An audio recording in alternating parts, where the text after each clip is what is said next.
This program features live coverage of an African safari and may include animal kills and carcasses. Viewer discretion is advised. Jumbo, jumbo, jumbo. A very good afternoon once again. It's a lovely afternoon here in the Masai Mara. Welcome to this afternoon live safari.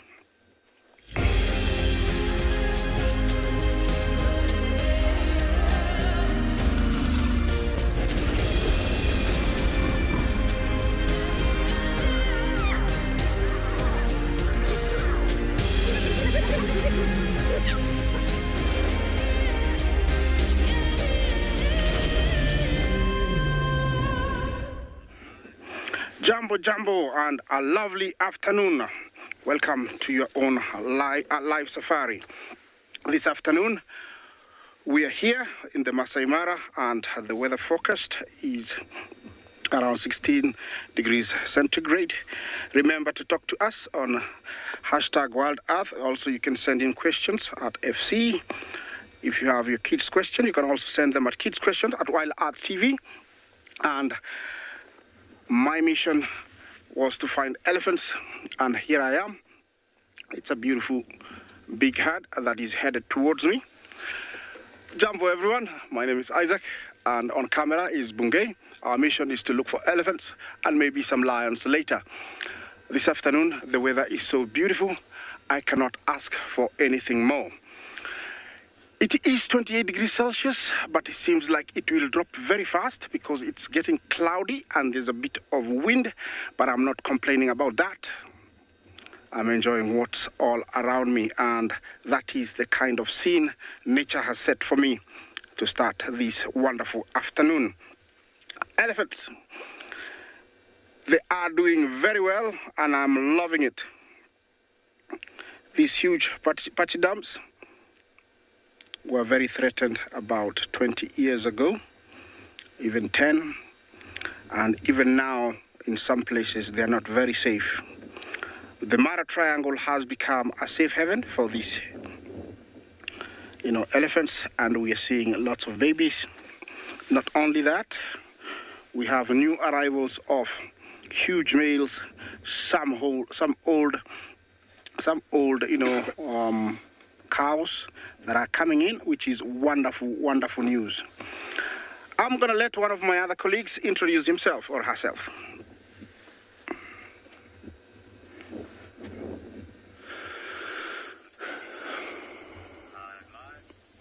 Good afternoon, everyone. It is a beautiful, warm afternoon here in Tswalu Kalahari, much warmer than this morning. And we've come across this beautiful setting. Nice buffalo, beautiful giraffe. There was a little bit of baboons around, but these giraffe got a fright for something, and we don't know what happened. So they took off, and the baboons ran with them. By the way, guys, my name is Moritz. Behind the camera, as always, we've got David. And yeah, just stunning little setting to start the afternoon off with. Proper Dugger boys, these boys that we've got here. And I can see they've been rolling in the mud. We are at a relatively dry waterhole. There's a little bit of water left still in it, but not a lot. So more mud than anything. And you can actually see this boy on the one on the left and the one on the right. The one on the right even more so, how there's still a little bit of wet mud on his boss. It's incredible always to see how they roll all the way up until their spine to try and cover as much as possible so that they can cool down. I think he's rubbed off most of the ones on his body, but the ones on the horns remains. You'll quite often find also that these big boys, they'll go and fight with a tree. That's for a couple of reasons. The one is always just to show their dominance, how strong they are, you know.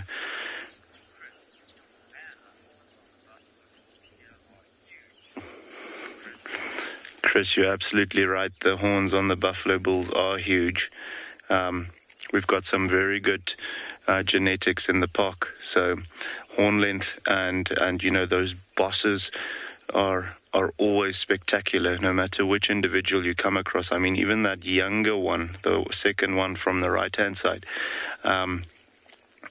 you can see his horns are almost going to be the biggest of the four of them.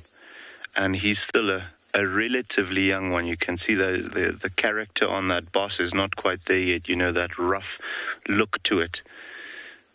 So yeah, he's still filling out, and that's going to be incredible. Yeah, guys, we're gonna head on, see if we can find something else. But for the meantime, we're gonna just send you off to somewhere else, okay?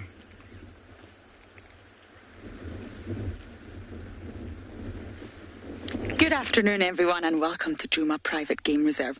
I think I have the coolest sighting of them all. I'm going to show you in just a moment. But first, my name is Lauren. I have Niels on camera, and we have a very cool little creature here. Camouflage, very cryptic, so I'm going to use my porcupine pointer to just show you in here. Niels is going to get you fantastic views, and this is a grey tree frog, also known as the foam nest frog. These are the individuals responsible for these meringue, delicious looking meringues that hang off the trees near water bodies. It's these frogs that make them. And believe it or not, when we first came, it was pure white. And it's now gone very, very camouflaged to blend in with the sort of branch that it's sitting on. They can change their colour. And tree frogs in particular have very round pads on their sort of feet and hands. And this is to make life living in the trees a little bit easier. Arboreal life. And amphibians, their word actually means amphi, means two, and bios means life. So it's a two-phase life. And of course, this refers to the metamorphosis that they go through. They start off as aquatic, juvenile, vegetarian tadpoles, and then they turn into adult terrestrial carnivores. Basically, there's such a drastic change, and they are fantastic animals. These particular individuals are actually able to hold on to water. They can absorb water through their skin. Their skin is very permeable, and they're able to, I'm going to use this word very loosely, but sweat out little droplets, because of course they're not sweating like I am right now. Woo! It's very hot today, but they can release little water droplets. And why they do this is on very, very hot days like today, they can cool down using evaporative cooling. And that's exactly how we cool down as humans. When we sweat, which is not very pleasant to think about, we're cooling through evaporative cooling. Exactly the same as when your dog or your cat or Tingana pants. They're also cooling through evaporative cooling in their mouth. So this little froggy's doing the exact same thing when he releases water droplets that he's able to hold on to, because they need to save water but also cool down at the same time. So it's a balance. And frogs also release extremely concentrated uric acid. That's their waste product. Not quite urine, it's uric acid. Very little water in there. Our urine is obviously very watery, but they need to hold on to all their water. So they sort of release an acid.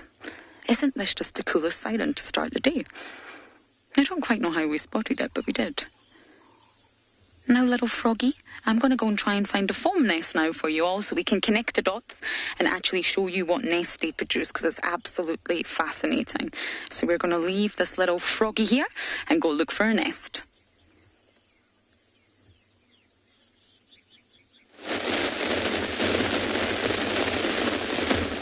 Good afternoon, everybody. Warm welcome to andBeyond Phinda Private Game Reserve, to where we left off this morning. We've picked up in the exact same spot. My name is Matt. Behind the camera we've got Craig, and this afternoon we've found those same lines that we sat with this morning, who were in fact on the road just up above us, just off to our right hand side. it's gotten significantly more hot than it was this morning, and to find these lions lying out in the sun is quite a surprise. I would have thought that they would have at least been in a half a patch of shade, but doesn't seem to be the case. This youngster on the right, a little bit restless. He, I think, is now looking for a bit of shade. And I wonder if his brothers or siblings and mom don't follow suit and do the same thing into that patch of shade there close to that quarry tree. But the three of them on the left lying out in the open and fast asleep for now. A couple of ear twitches every now and again, a couple of those biting flies, I think, relentlessly doing their work on their ears, odd tail flick every so often. But with temperatures like this having risen as much as they did, I would have thought that they would have maybe moved to a bit of a watering hole, or an area where things like Ngala or maybe some wildebeest would have come to throughout the day. But that doesn't seem to be the case. The one that you see lying on the left-hand side, you can just see those spots on its belly, which is an indication of its age. That's one of those young male lions of this pride. They are now probably about 18 months old, so just about at that time when they'll get pushed out of the pride by the dominant male that we saw this morning with his brother. And they'll be off to fend for themselves. And it is amazing, a month ago I filmed them when the three of them sat patiently at a watering hole waiting for the mother's return to them with their next potential meal. And then now this morning, about a month later, we watched them unsuccessfully try and hunt warthogs. But they were the ones who initiated everything. They got up, they tried to flank around one another and chase them towards each other, but no luck there. So at least I'm sure a little bit later on this afternoon, when it cools down a little bit more, they'll look to get up and move again and potentially find their next meal. So I might leave them for the time being, carry on, see what else is out there, and then return a little bit later when it's cooler.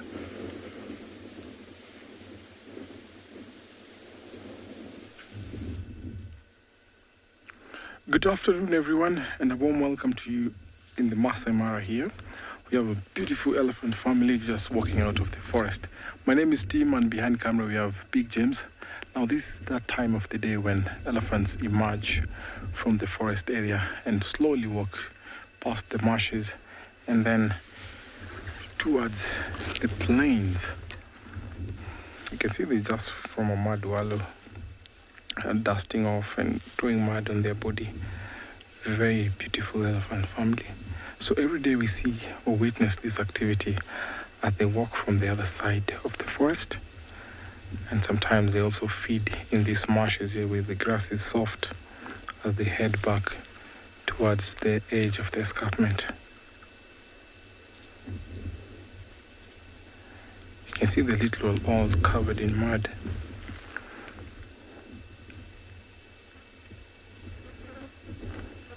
The grass is much softer there, that's why you see they're all concentrating on feeding on that grass. And then they dust it off. So the matriarch has actually made them stop, because all of a sudden they're just walking in a hurried way, then they got to that spot and decided to eat, and then they slowly move off.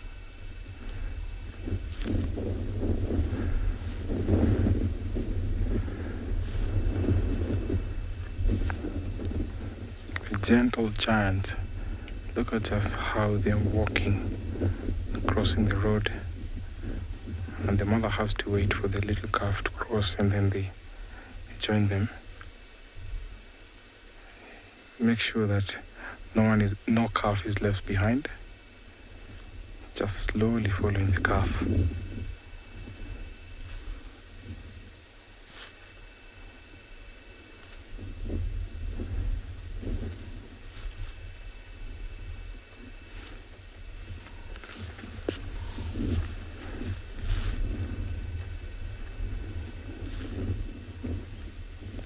As the days get warmer and we get to experience very dry season now, the grass on the plains is very dry and the water pools have already dried up.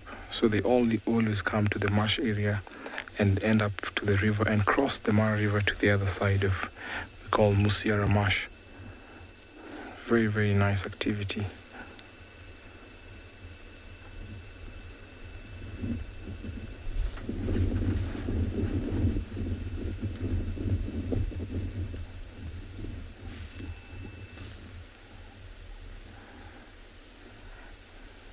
See how they select grass, pick, and then assist with the foot, dust it off, and then put it in the mouth. Very clever elephants.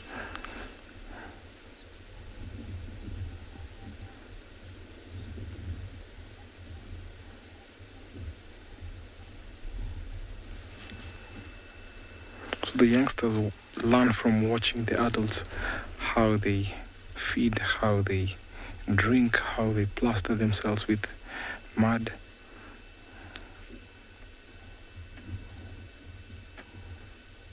And the role of the matriarch is to teach the youngsters how to maneuver and how to go on with their daily lives. So as I watch these elephants slowly walking out towards the escarpment, let me take you over to another live location.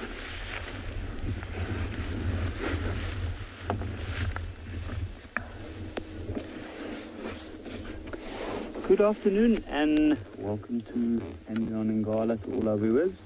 This afternoon we have a tawny eagle perched up on a dead knobthorn tree. And it looks like it's got a half full crop. I'm not sure.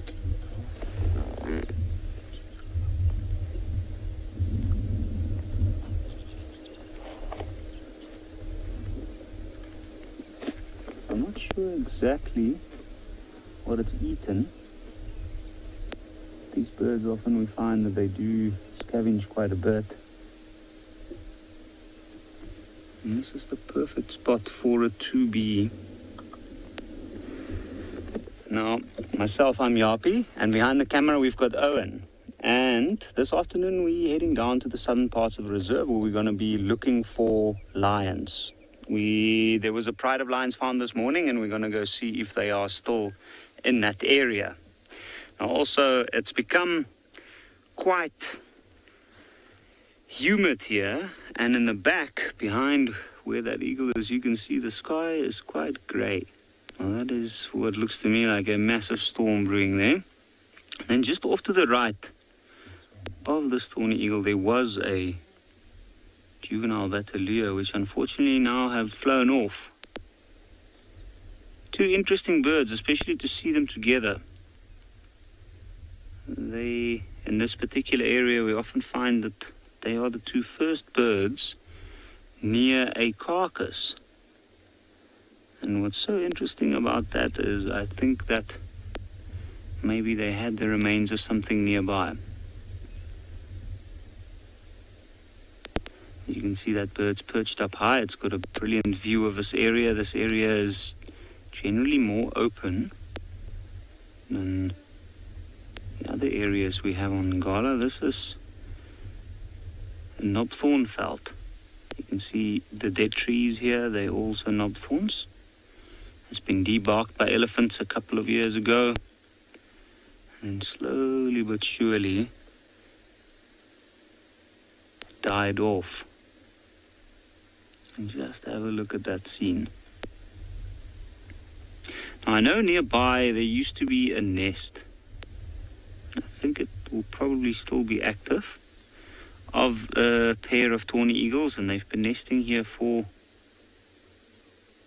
a couple of years. Now, I'm not sure exactly whether this is the male or the female. I thought earlier on that it might be a juvenile.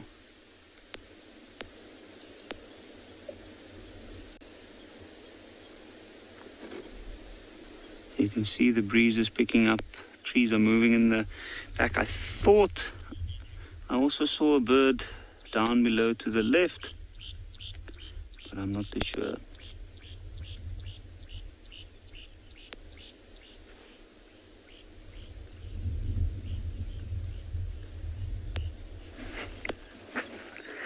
Good afternoon and welcome to this end of the Sunset Safari. It is the most glorious afternoon.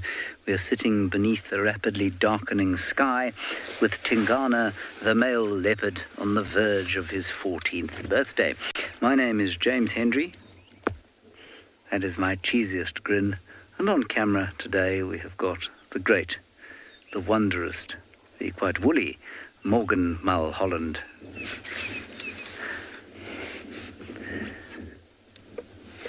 Tingana is precisely where he was this morning. He's hardly moved at all.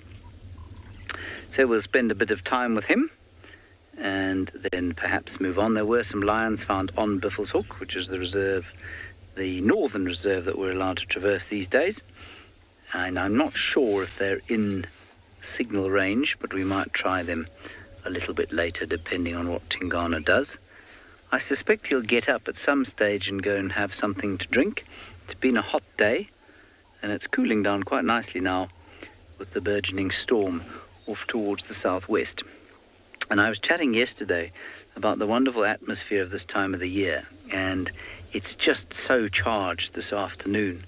And we are now into the kind of first of the summer storms where these clouds form in the west, and often they just then dissipate, but you can sometimes hear the thunder rolling and these wonderful banks of rain-pregnant clouds come floating in, and it's just a lovely feeling of expectation.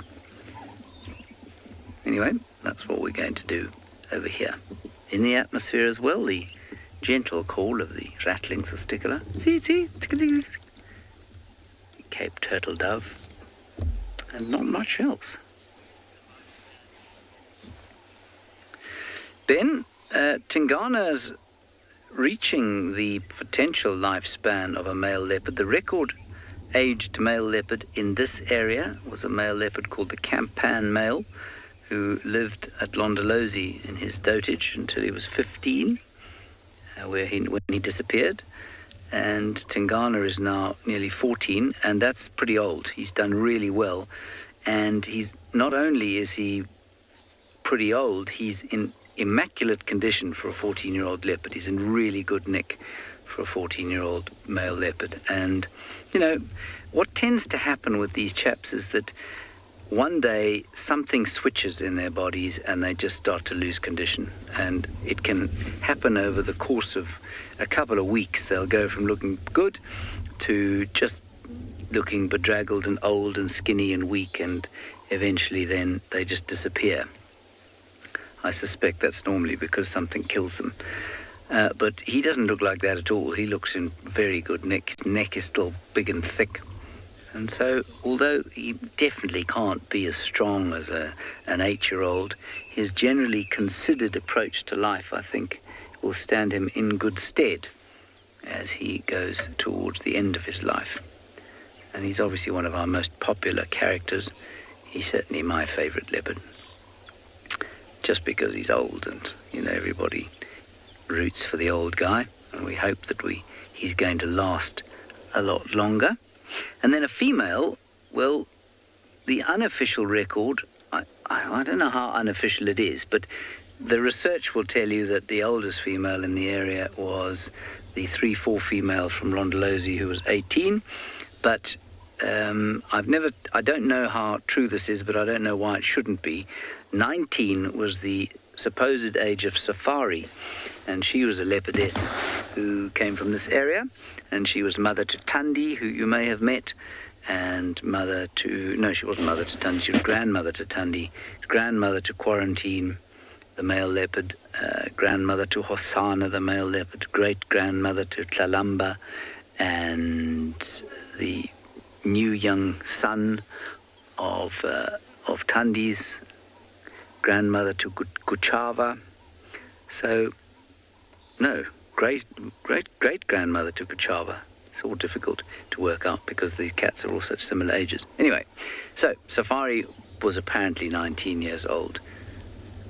I'm not sure why that shouldn't be correct, because, you know, people do know the leopards of this area really well, and so it's most likely that is correct. but that's very old for a wild leopard. In captivity, you might be able to push them to 20, but then they just seem to age. And obviously, a bit like, well, my parents, frankly, this cat likes to have a snooze in the afternoon, and that's what he's going to do.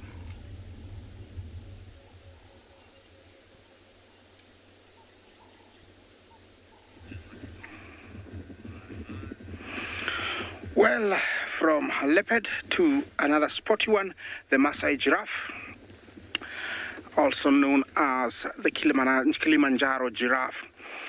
Masai can be spelled both ways, with a single A, M-A-S-A-I, or with a double A, M-A-A-S-A-I. It is the same thing. It is found in East Africa all the way to Tanzania. It is one endangered species, the Masai giraffe, and of all the about 7 types of giraffes found in Africa, it is the most threatened and endangered.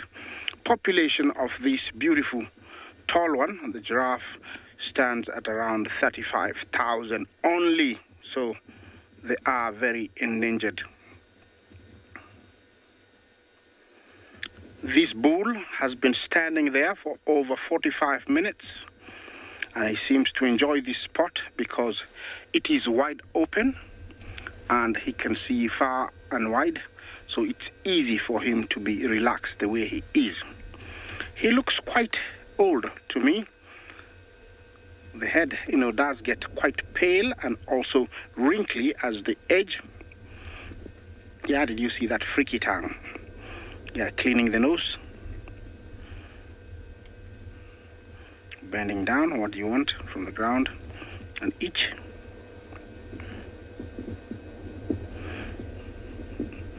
Yeah, that is, I think, the tightest they can bend their necks. Remember, they have 7 vertebrae, and each can be as long as around 24 centimeters. So it is quite long, and there are 7 of them. So it's a very long neck. Big bulls like this will weigh a good 1,700 kilos. And the Masai giraffe has got these blotches or patches that extends all the way down to the ankles. That's how you identify the Masai giraffe. Looks like he has decided to move on. Are you gonna take a drink? That would be nice for us. No, not interested. Remember,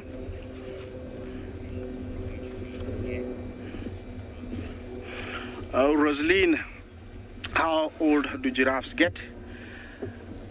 In the wild, about 25.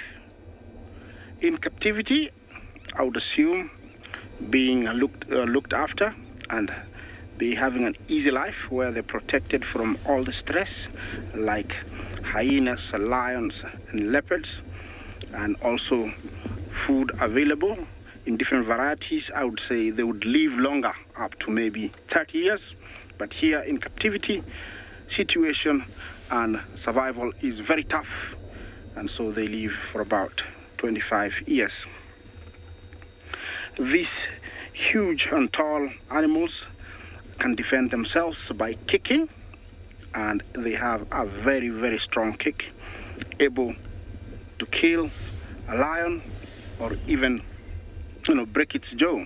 So they are very dangerous to approach for any predator. They have to be very, very careful. Looks like we have a few more here.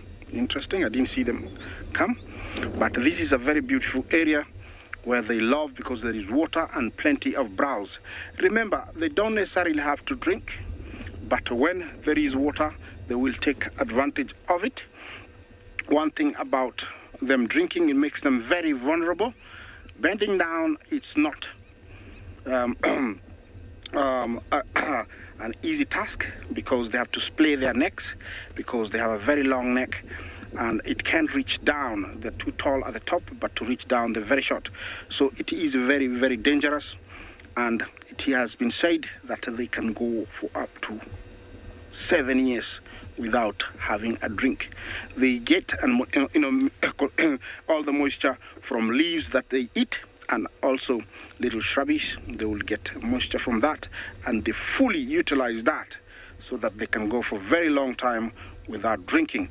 If you see giraffe droppings, they are very well utilized and very, very fine. This girl here, it looks like she's looking for a place to drink. I'm gonna wait for her to see what she's doing. Let's find out what's happening somewhere else.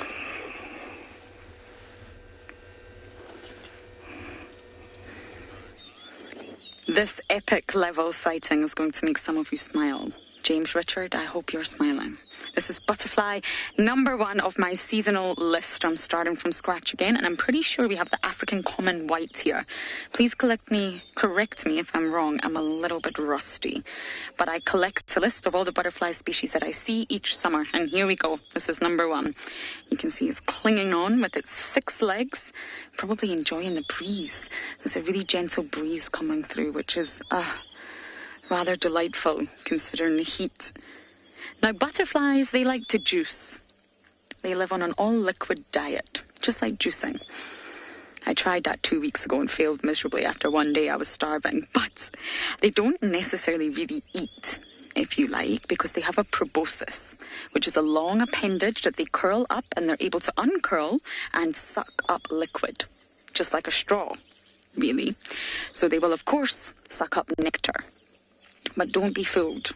Butterflies actually have been seen drinking blood occasionally.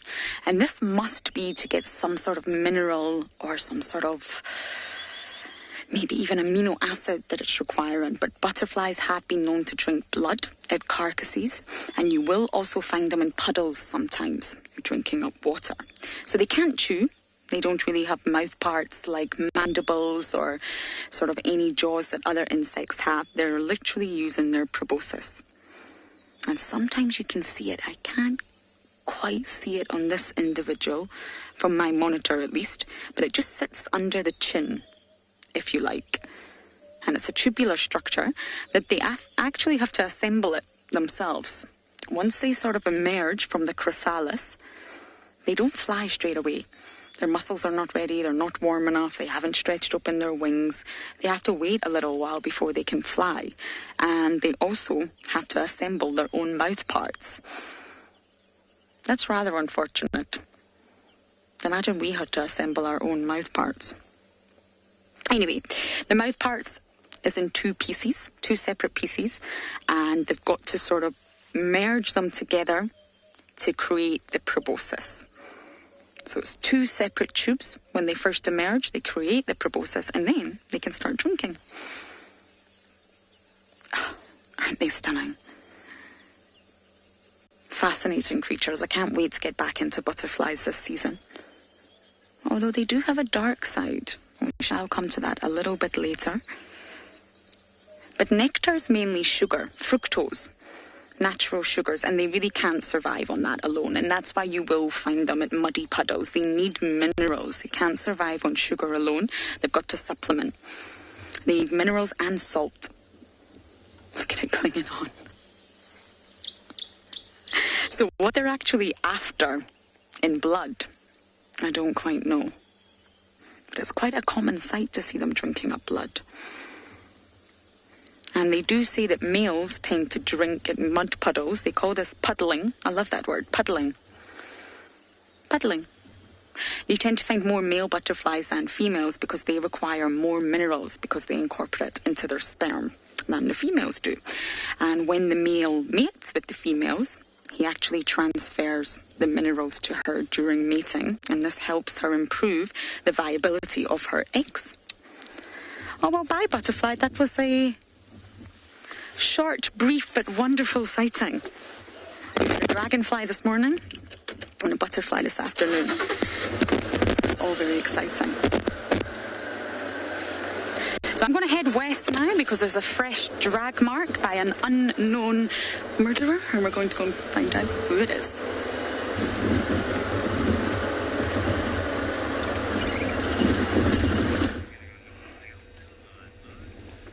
Well, I have a lot of animals. How lucky am I? I have elephants here again, and this is a beautiful medium-sized herd of about maybe 12. It looks like they're comfortably eating one of their favorite grass. It's called elephant grass. Believe me, the elephant grass is so tough. Local tribes here use it as a broom. Yes. And elephants find it so soft. They are the only ones that can eat it. I cannot blame them. I can imagine, the jaw power, it's able to rip off, the trunk is able to pull it off the ground, and then, the jaw and the molars are able to grind it. And also, look at that. That's what, called the elephant grass. That is it. Yes, that's how she eats it. It's, apart from, elephant, the only other herbivore that feeds on this tough grass is the buffalo, but they normally nibble on the top, the soft bits. So that's where they feed on. Yeah, this is a very beautiful medium-sized, elephant. I would say she's about maybe past 25, and she looks like that calf really wants to have a drink. They normally beg, as you can see. Using their trunk, they will touch their mom, on that side that they want to drink. They'll touch, and she always stops and places her specific leg where the calf is forwards, so can give way for the calf to drink. Usually, I think they don't drink for very long, but I think the amount of milk that comes out could be like a tap. Yeah, remember to talk to us, #WildEarth. Questions and comments are very welcome. I think she has picked up my voice. As you can see, she did, spread her ears. Don't be mistaken to say that that is the whole ear. The ear hole is in front of that large ear. It's very tiny, but goes straight deep into the brain.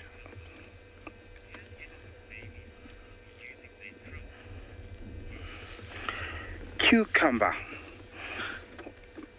Can elephant baby suckle using their trunk? No.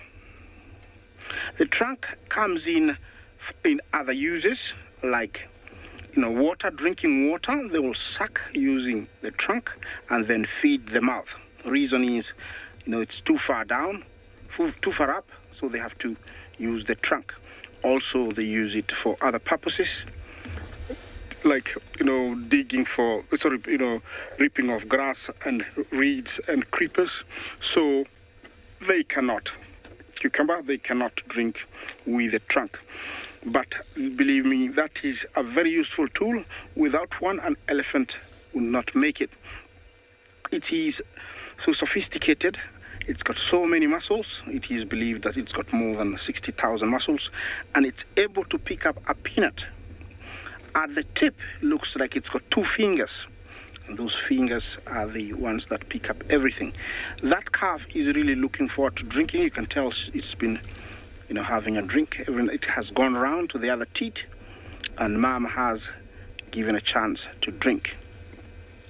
Right now, the young guy is supplementing, eating with milk, which makes him a very strong young lad. It looks like it's a male.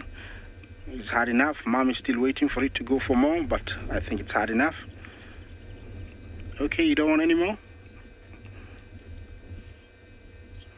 It will suckle almost to around 2.5, but it will stay with its mother if it's a female, maybe for the rest of its life.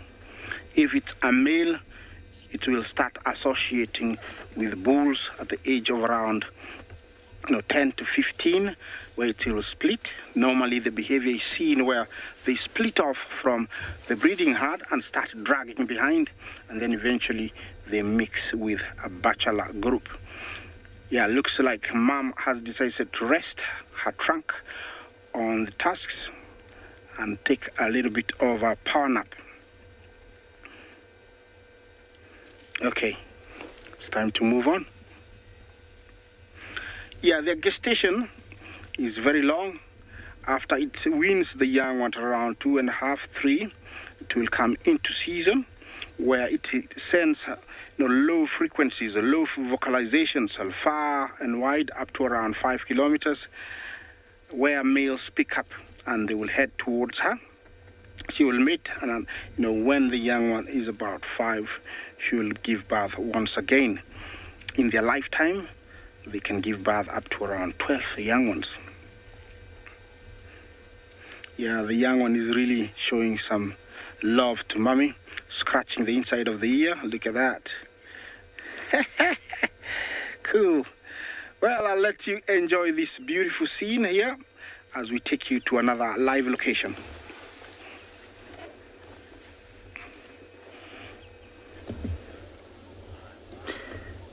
The old boy has decided to lift his head and show us an enormously fat tick just underneath his right ear, on his neck. Gorgeous. It's just there to the right of the grass stalk, you can see.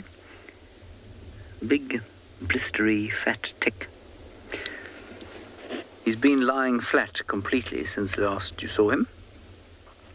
So I'll sit with him a little bit longer and see what he does, but then I think we may go down towards the south of Djuma, because rumour has it that Sibuyi and her 2 little ones have arrived.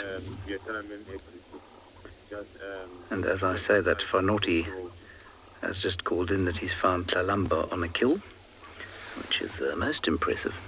So I think Lauren will probably go there. Leopards galore, this part of the world.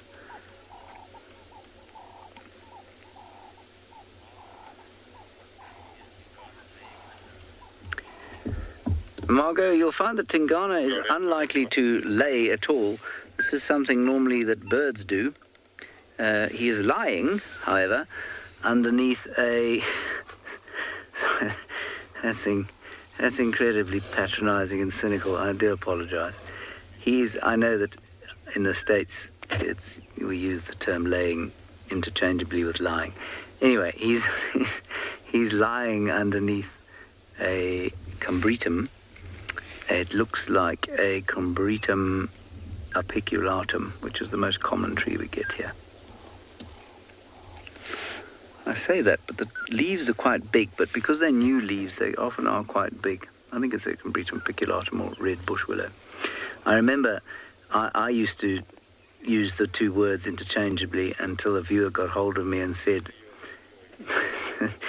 that lion does not lay eggs, it was lying on the road. I had to acknowledge it. That was correct.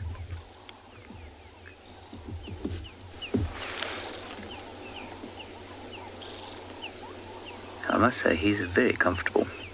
It's nice and shady there.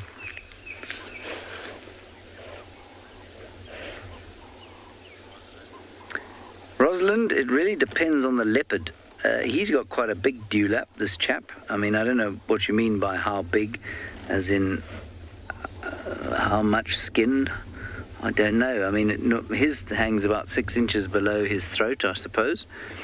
A dewlap, for those of you who don't know, is the kind of flap of skin that hangs below the neck.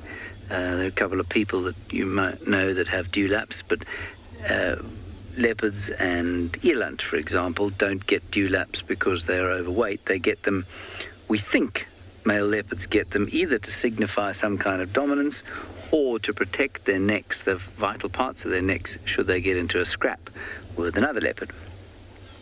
But some leopards hardly have a dewlap at all, and Hukumuri is a good example of a leopard that really doesn't have much skin hanging below his chin. He's not very jowly, whereas Tingana is. He's got a good-sized dewlap. It is in no way an indication of ill health, though. He really is looking great.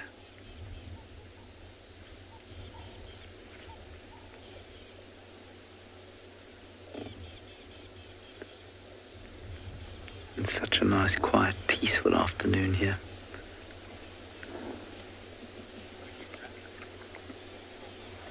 So I think what we will do is leave him resting under his little combretum tree, and we'll pop down and see if we can find Sibuyi and her cubs, and maybe come back here a little bit later.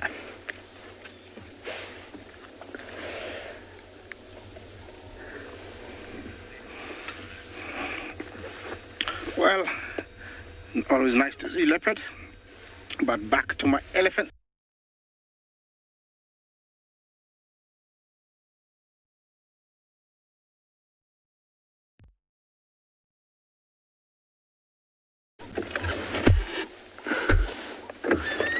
Okay. Bye-bye, old boy. Oh, we'll stay here for a while then. Sorry about that. I think the Masai Mara disappeared on you. We'll do another segi here with Tingana the male leopard.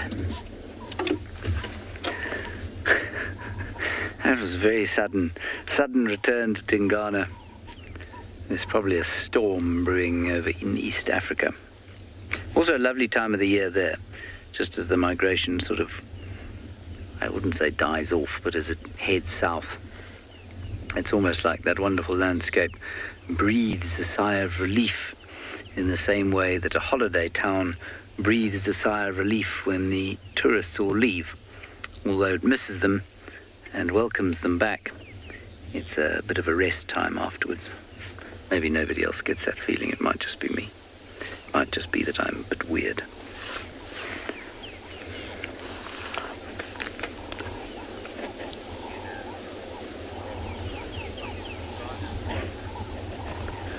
Good afternoon, Jenna. Tingana's spot pattern is 5-5. Now, he's lying in such a way that it is impossible for me to show you what that means, or to show those of you who don't know what a spot pattern is what that means. But for those who don't know, there's a unique arrangement of spots above the whiskers, and it's a good way of identifying leopards. Not the only way, but it's a way of doing it. And he's got 5 on each side, so he's a 5-5 male leopard. And I'm afraid it's impossible for me to explain further without either him lifting his face and showing you, or my drawing for you, and I don't have a pen and paper to hand, I'm afraid.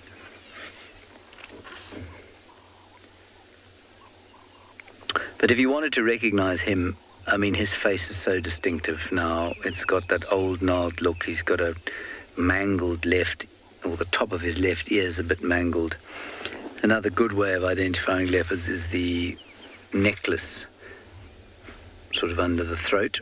In the white patch of hair on the chest, there's a unique, well, I mean, all of the spots on a leopard are unique, but it's an easily recognizable grouping of spots on the neck that they call the necklace. But in theory, you could pick any piece of his body you wanted where there was a distinctive spot. His one-time consort, Kurula, had the word "wow" written across her forehead.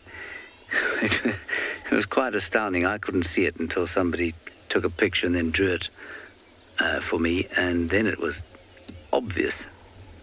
I've never seen another leopard with a sort of word written in spots. So she was quite easy to recognize from that once you knew what you were looking for. The hyena is a bit more difficult because it is the spots on the body that people look for, and if you have the ability to recognize things that I do, they really do all look the same, and you've got to really stare hard at a picture and the animal, and then the picture, and then the animal, and then the picture, and then the animal, by which time the animal's gone, and you kind of think you may have got an identification. But some of you are utterly brilliant at identifying not only hyenas but leopards from sort of single spots hiding behind a Combretum apiculatum bush.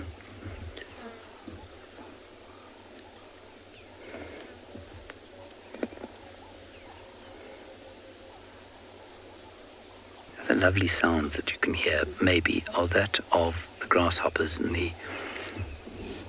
I'm not sure what species it is, maybe a rain locust going in the background. Lovely summery sounds. No, Anita, I would say that he is not behaving in a manner that is territorial at the moment. I think it's because he's old, and I think he's avoiding conflict. But I do think it's quite interesting that he's been walking so far to the south of late. I mean, he went all the way to Mala Mala the other day, which is a long way to the south of where we are now. And there's, I think, probably one of two likely reasons that he's doing that. One is that he's being pressured from this side by other males like Nhlangula or Motswiri. I'm not entirely sure of the layout of their territories, but I know both of them have been seen around here. And so he's tried, an area further to the south. More intriguingly, however, is the fact that Molwati, the male leopard, seems to be almost absent from Djuma. We very seldom see male leopard tracks down south in Djuma. I think Tristan said he saw one set of male leopard tracks while he was here over the last 2 weeks.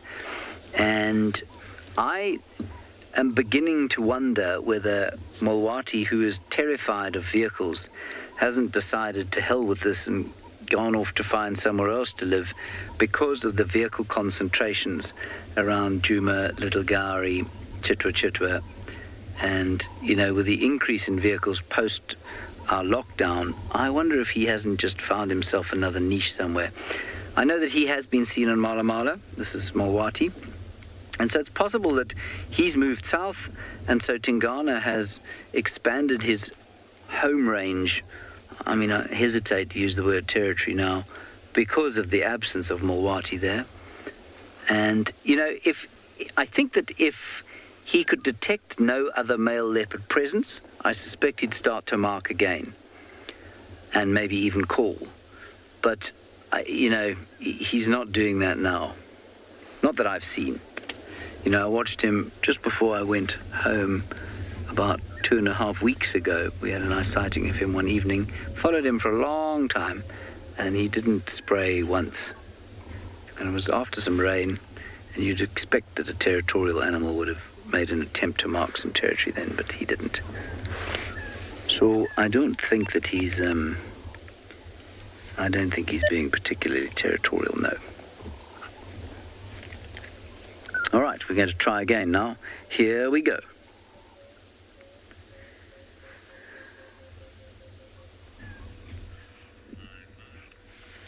Well, I'm still at my spot, and apart from elephants, I do have water birds here, and I have 2 of them, which are just about to come live, courtesy of Bungay. They're there. What are they? We have, looks like a 3-banded plover or lapwing. This is their habitat. They love beaches. They're always running along waters, permanent waters, and they feed on small invertebrates. They're always running and probing the ground to get them. Insects, worms, and crustaceans. That's what they feed on. 3-banded plover. It's a cutie little one. Looks like there is another one there. What is that? What is this one to the left here, Bungay? It's preening itself, cleaning. Looks like it wants to look beautiful. What is it? Looks like a common sandpiper. Another one that you find along the water edges, oceans, rivers and lakes. They feed on the same stuff, small invertebrates, and it looks like this one here has found a small nice spot where it is resting. Well, it's always nice to see birds. Who has come in? Oh, yeah, another one. We've got the hammercop, also called the hammerhead. We call it the hammercop here, and you can tell why. Its head resembles, a hammer. And the same thing, they feed on, invertebrates in water, including fishes and small reptiles. It's a relative of the herons and looks like it has come for a cleanup. Look at that. It's swimming. Yeah. It has come for a cleanup. This is a bird that you always find where there is water in East Africa all the way to Southern Africa.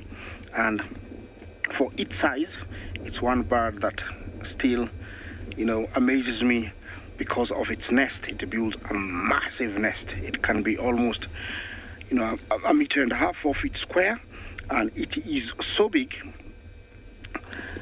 We sometimes make joke and say, it's got multiple rooms inside, and the nest usually is made up of everything from bones, sticks, feathers, clothes if it can find, and it is very big. Look at that. Yeah, hammer cup bath. Just, that is, wonderful. And the elephants are coming.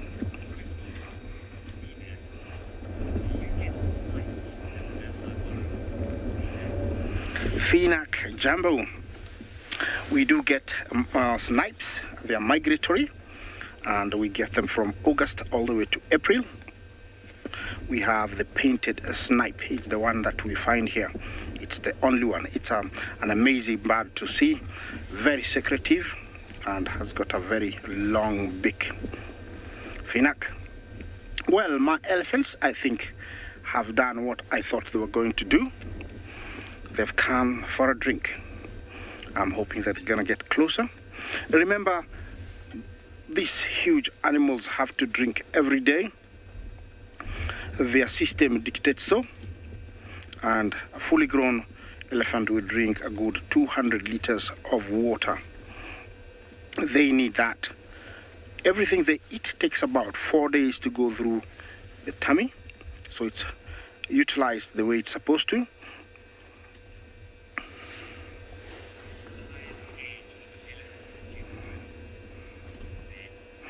Highest age that I've heard of, I think it was around 65. I don't remember her name, but she was in a park called Amboseli in Kenya. She died of old age. I think it's around 65. Now it's drink time and the whole family is here. I'm hoping that they're gonna have a bath and do what elephants do when they get to water. They're usually very playful around water, even swimming and rolling, they do it.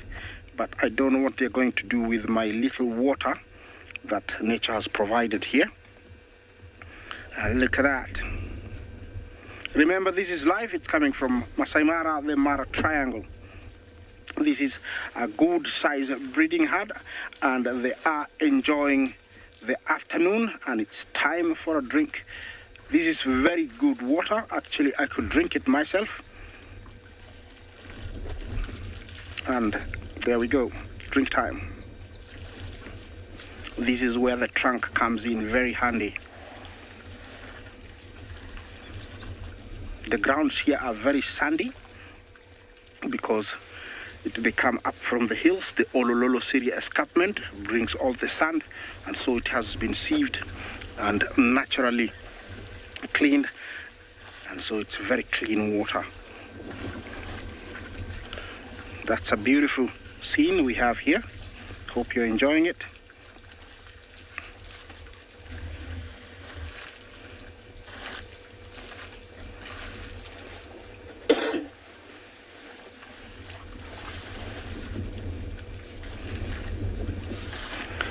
Using the trunk, a fully grown elephant will suck about 20 liters of water every time.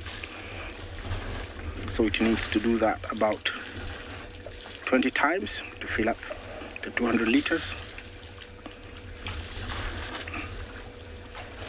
Even the little guy there is trying to drink.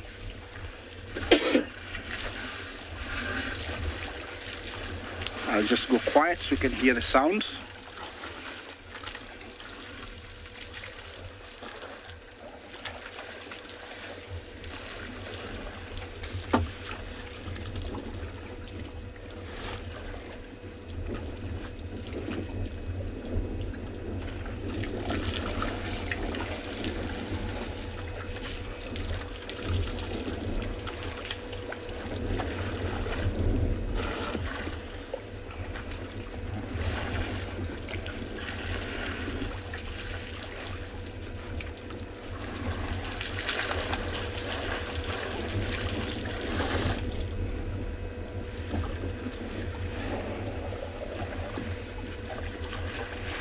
Well, guys, this is just amazing. It's a wonderful sight to see a beautiful, breeding herd of elephants drink in front of you.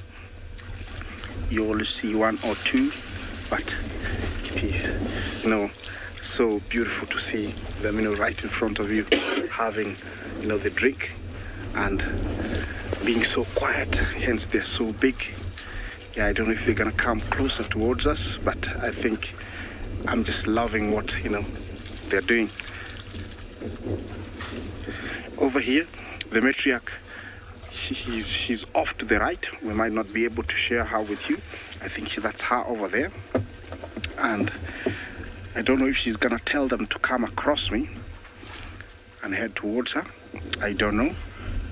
But she's very, away from the rest. Well, she's not worried at all. I think the other older females off to the left here are pulling the strings at the moment. Remember, elephants, it's a matriarchal society, and the female usually is the one that leads the herd. But her sisters also assist in making sure that everything runs well. They knew that this water was here all along, and it was just a matter of time for them to arrive here, and they have arrived. After this, I'm sure they will be given another order to follow, where they'll be for the rest of the evening.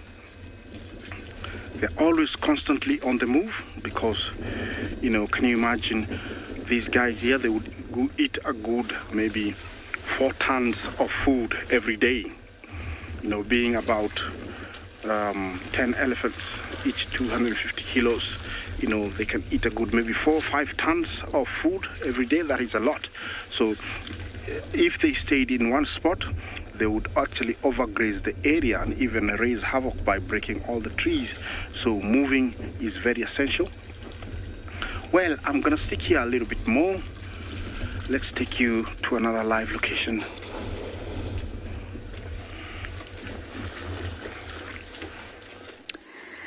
Well, I'm just sitting here thinking about getting me some lemon meringue pie. I don't know why I said it like that, but there's a giant meringue hanging off this tree here. Now, it's not active, and it's obviously not meringue. It's a foam nest. It's exactly what the females of the frog I showed you earlier, I don't know whether it was a male or female, they produce this. Now, this is no longer active, it's dried out. Normally, they're very moist, and it's such a fantastic sort of reproductive method for these frogs. Of course, I mentioned earlier, they're arboreal, so they live in trees. So what's the best way for them to successfully fertilize their eggs and ensure that they go into the water? So they hang them on trees like this. And if Neil's able to show you, there's a very, very small puddle of water down below. And the aim of the female is that the tadpoles will come out of the foam, the meringue, and drop. It's quite a drop. It's far taller than I am, maybe twice my height, into the water below. Sometimes they do it on rocks as well. And basically, the female uses her hind legs and rubs them together very, very fast as she's secreting a sort of liquid from her oviducts. It's an oviduct secretion. And with the movement of her hind legs, it whips up this liquid into a foam. And basically, she does this with the assistance of a male during amplexus. That's what you call when frogs mate. It's amplexus. There's different types. We'll get to that. But basically, she'll be mating with the male, and the two of them will help create this foam. But there'll be lots of bystanders. Yes, it's not a very private affair, shall we say. There'll be lots of males watching, or maybe I should say waiting. And because it's such arduous work, and it can leave her feeling really dehydrated, sometimes she'll stop the amplexus, climb down the tree, go into the water, hydrate, and come back up again. Now, when she comes back up, she actually may resume mating with a different male. So that'll be different sperm that's thrown into the mix. And sometimes, when she goes down to the water, one of the bystanders in attendance will actually just secretly put his sperm into the mixture. Now, that's competition, intra-specific competition within the same species. They're all trying to compete for this one female. So you'll have all the males that she's mated with, their sperm. Then you'll have sperm of the naughty bystanders, all in the mixture. And hopefully their sperm will get to fertilize the eggs, depending on how many eggs there are. And this is actually sort of done on purpose because it improves genetic viability of the brood. The strongest wins normally. The bravest bystander may win if he's brave enough to do it. And the foam basically keeps the tadpoles from dehydration. Very hot days like today, the foam is very, very moist. It lets the tadpoles grow a little bit until they're ready to fully come out. And it keeps them nice and moist for their juvenile aquatic phase. Isn't that just fascinating? Now, once the tadpole's hatch starts to die, you see it looks a bit dilapidated. It looks like there's nothing alive inside.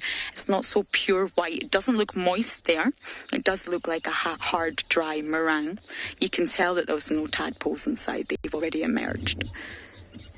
So there's not so many around, but I can assure you as we go further into summer, once the rains really, really come, there'll be more of these popping up everywhere. And eventually they just disintegrate. They'll fall off and they'll just biodegrade. Really, really amazing. I haven't actually seen myself tadpoles coming out of them. It's not a long process. I think if you wait long enough, you'll get to see the little tadpoles emerge.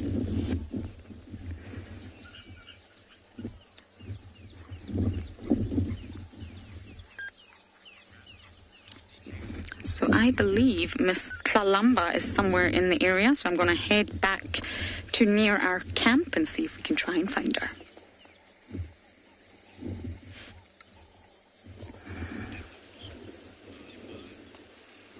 Welcome back, everybody, to andBeyond Phinda, where now that the temperature's starting to drop, we thought we'd return to those lines that we saw a little bit earlier.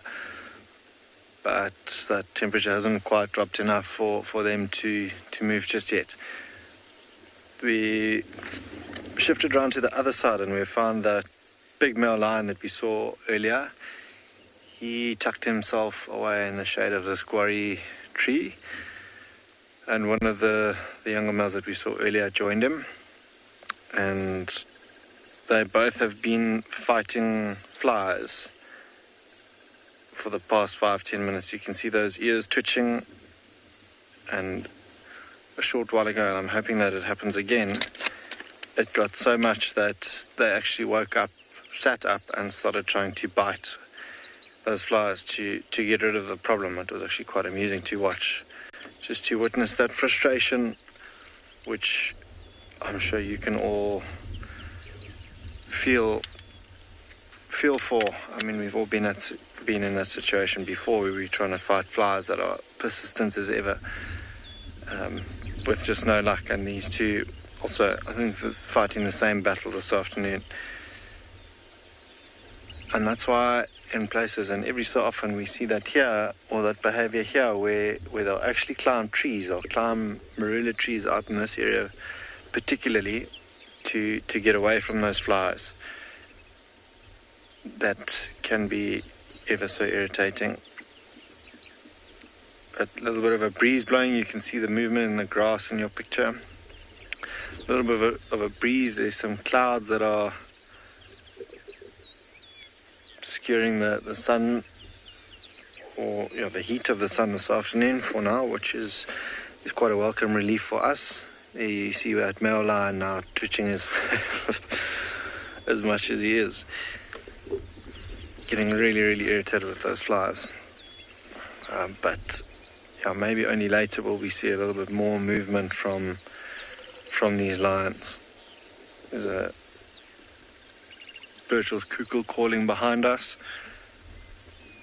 But now, from the other angle, I'd like to show you these two here in front of us, who we saw earlier lying in front. The mom is the one with quite a bad scar, who Craig will show you shortly. But have a look at that white of underneath the jaw, how much that sticks out. Again, just a lot of busy ears this afternoon, but that white underneath, and you can see a couple of those flies that have landed there now, are causing these lions to be a little bit more restless than normal. And I wonder if we won't see either of them wake up. It's quite tricky here, because both sides of us are fighting these flies. It's just a matter of time which one picks their head up first to try and bite them and get rid of them. Yeah, I'm not sure if you heard that Birchall's cuckoo again, that call behind us. Lovely liquid call. And then that other one that's a little bit more harsh is the rattling cisticola that come hello high water, if it's windy, if it's raining, is always very, very chirpy, and you can hear it zitting away in the background. Rattling away in the background.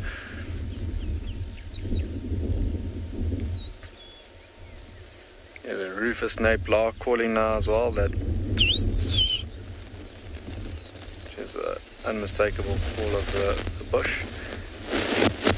Having a look around now, there's actually not much in this area, and most probably because these lions are all lying out here in the open. But they all would have disappeared now, and maybe things like buffalo, warthog and rhino all in a bit of a mud wallow where it's a little bit cooler for them, caking themselves in mud, which is actually not a bad idea for us to go and visit. Is one of the watering holes close by. But because we've had so much rain, there are all those little pockets of water that have accumulated in the bush.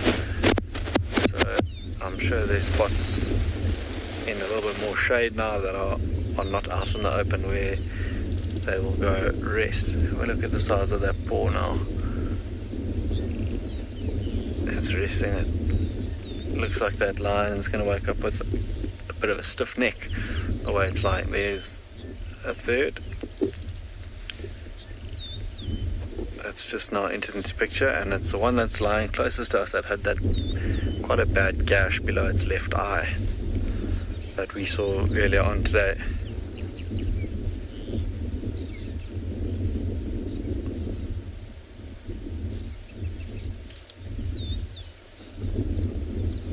A little bit more of a shuffle.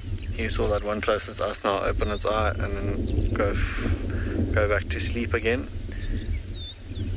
And I think just looking at the clouds, it will be in for a treat of a sunset a little bit later on, so hopefully we get to see that. But out here where these lions are lying, they've got a lovely 360-degree view of the plains. And now just looking through the binoculars, herd of wildebeest off in the distance. So a little bit later, if they set off in the right direction, things could change here.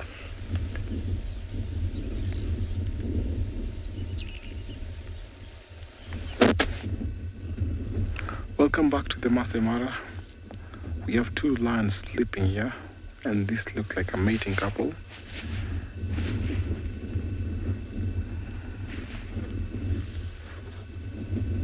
So this guy has been here since about 4 days ago. Something spooked him. His name is Kibogoyo. He's from the Bilashaka males. So he is in a coalition of about 5 males. And they came in here, and I think because they've come in, there's going to be trouble from single male like Olulashe and the youngster that always patrol within these 3 territories that always go to.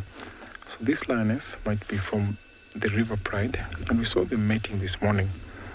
And because it was too hot, now at least it's cloudy, it's a little bit overcast, so at least it's cooler for these lions to enjoy. So I'm sure if she wakes up, as we saw this morning, she was the one who was initiating the mate. So we just have to wait patiently to see if it's going to happen soon. Normally, when they start mating, it happens every 15 minutes. And this morning, they were super active. We actually had to count. And after every 15 minutes, they were mating.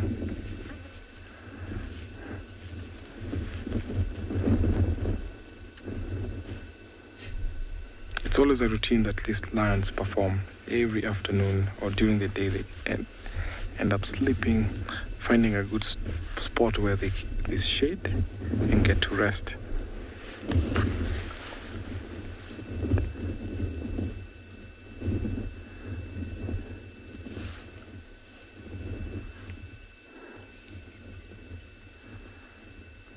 can see the beautiful Ololo escarpment.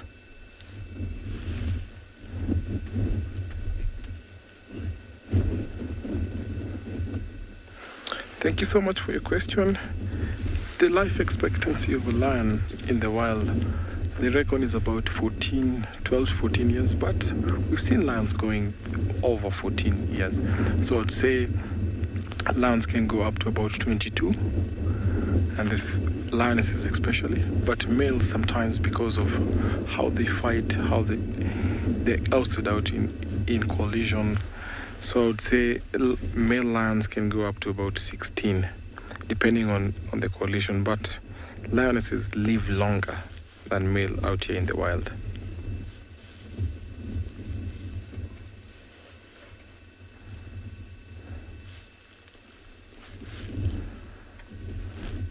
The stronger the number, the stronger the collision, the longer they get to live. We have a collision of lions called the Musketeers, where Scarface is almost 13.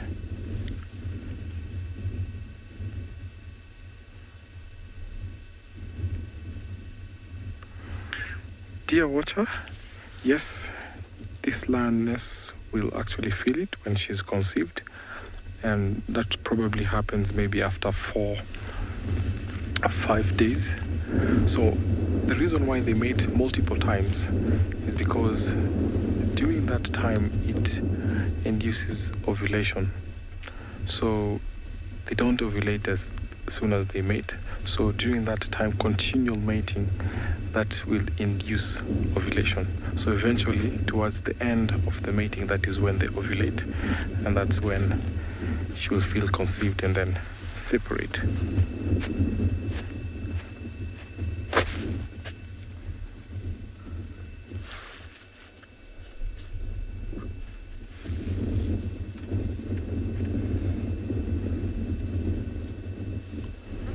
It's a very good time because there's lots of breeze passing through, so these lions are actually enjoying.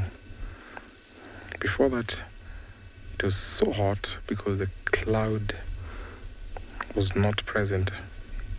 So we just seen the overcast just coming in, creating a big shadow, and the breeze is also what they also like.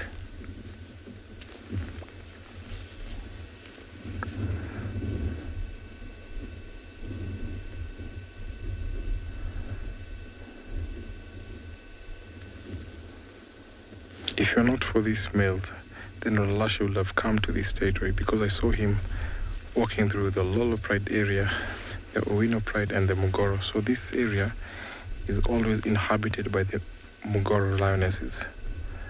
So she might be from the Mugoro, but I haven't looked at her very well, or maybe from the River Pride, because sometimes the River Pride lionesses overlap and come all the way to this side.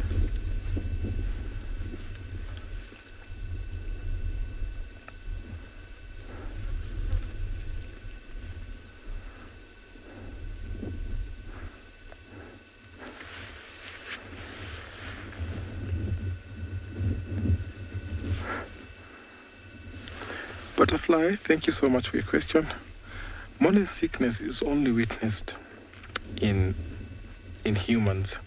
So mostly in animals, they don't have that morning sickness. So we rarely see wild animals going into morning sickness.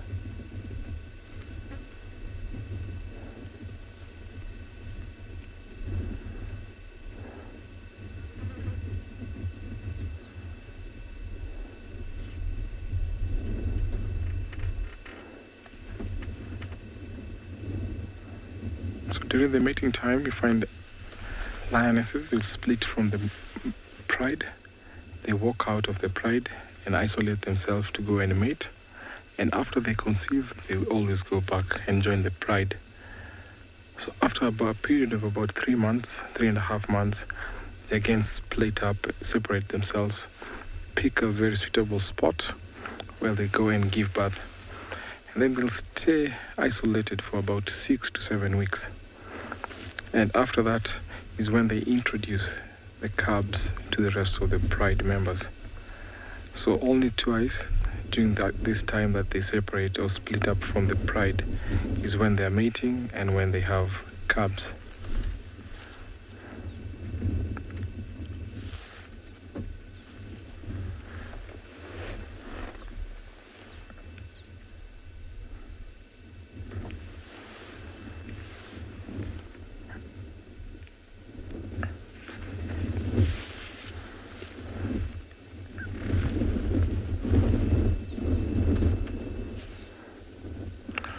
Joshua, thank you for your question. I'll put him to be about 7-8 years old, and the lioness should be about 4.5. You can tell by looking at the size of the mane, by looking at the color of the nose, and sometimes also the teeth. So the darker the teeth, the darker the nose, that is how we age lions. Because as they continue to age or to get old, their teeth tend to be very dark and the nose gets super dark.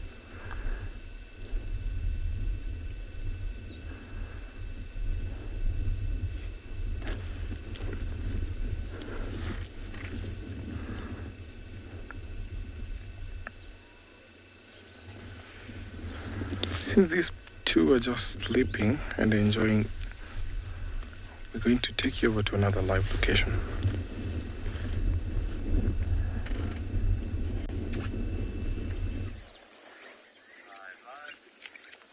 So guys, as you just saw the sleeping lions, I have to admit the last thing that I expected coming into this waterhole was a lion drinking water. I would also think that they would have been a little bit more horizontal at the moment. But you know, that's just the way the bush surprises you sometimes. So this looks like the female of the southern pride that doesn't currently have cubs. Maybe the one that we've been seeing mating on and off with the males over here. However, she looks a little skinny, not in bad condition, but she looks like she needs to hunt soon, which is probably why she could be active at the moment, just because she's a little bit more hungry than usual. You find that she might have gotten an early start on the afternoon, but very, very thirsty, as you can see. It's been a warm day, not blazingly hot, but it's been warm enough to deplete all the water sources or dehydrate the animal to a certain extent. Can't wait for her to fall pregnant though.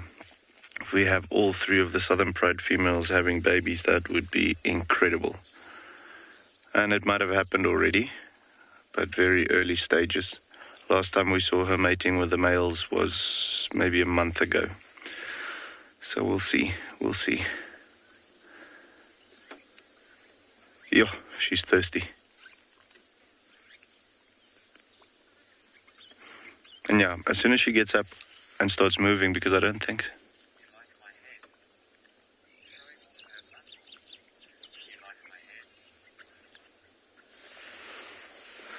So yeah, you're absolutely right.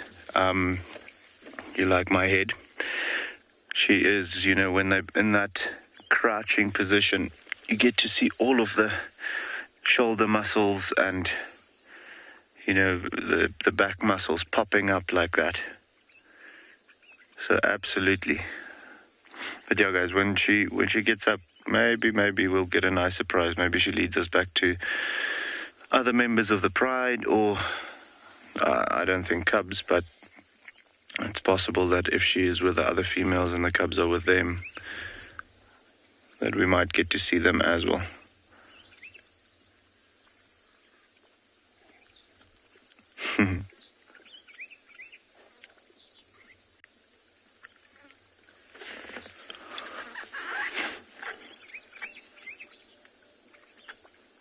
It's incredible when they're this thirsty. Typically, you can't really hear them when they drink as much as you do right now. But now it sounds like someone's throwing rocks in the water every time she puts her tongue in.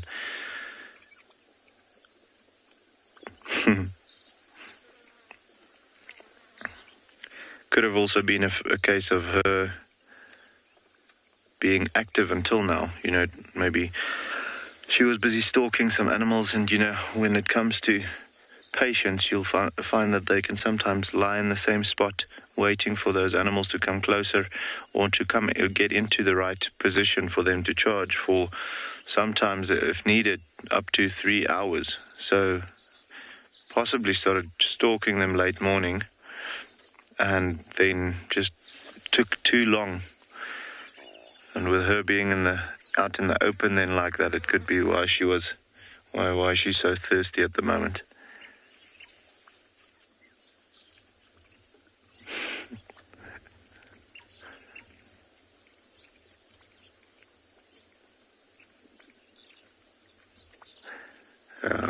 If she wasn't drinking so much or so vigorously, you'd be able to see that reflection in the water quite nicely. But yeah, guys, we'll stick with her for a little while and see what happens. If there's something cool that's happening, then we'll come show you, okay?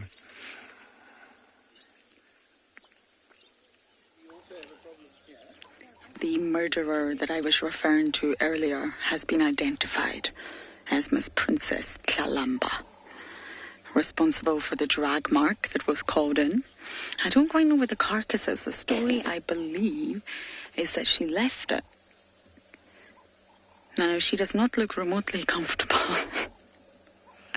She's panting, it's hot, evaporative cooling, just like what I was saying earlier.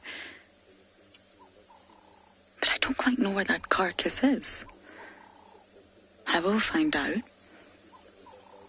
She's not having a great time. She also lost a carcass last night to her father.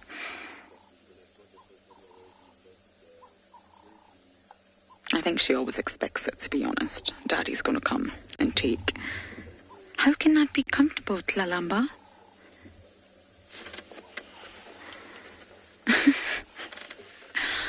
Look at that little leg just hanging there. She's got her bottom quite safely perched, I guess. Sometimes the positions that these leopards get themselves into is highly entertaining.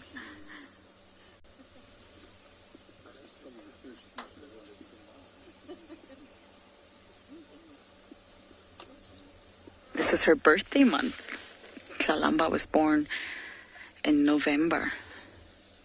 Swazi had his birthday month in September. This is Kalamba's.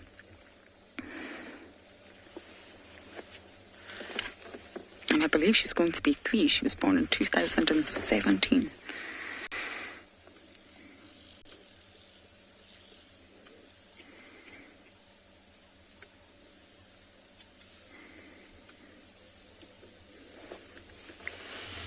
I've always said that next year, 2021, will be the year for Kalamba. I really think early 2021 is when we'll see her mating. She's already vocalizing, she's already scent marking. But I really think that's when we're going to start to see Kalamba mating. And next year she could give birth to her first litter. And if she's anything like her mother, Miss Tandy, then she'll be successful. Tandy's on her 7th litter. Not all have survived, but still, Tandy's remarkable.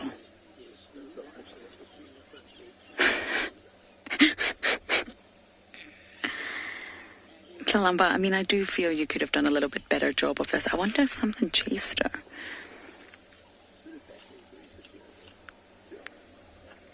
Oh, here we go.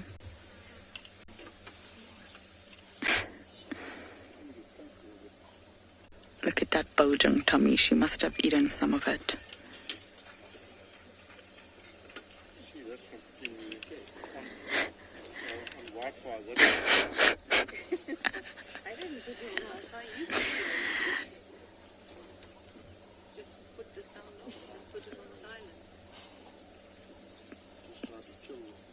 Kalamba, my dear, are you stuck?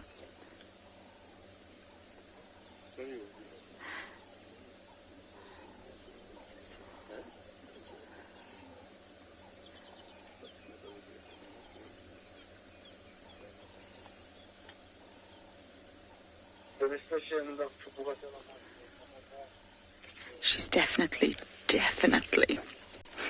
a fully grown female now. Look at her. She used to be very petite, very small. And she's still petite, of course, but I would say... I would say she's definitely bigger than her mother now.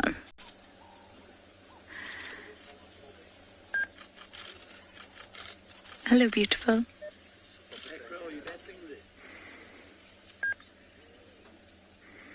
There's just a mini Tingana right there.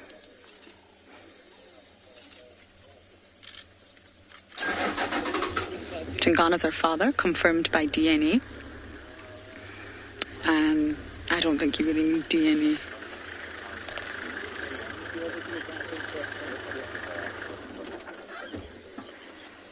I think we may have to move forward in just a moment.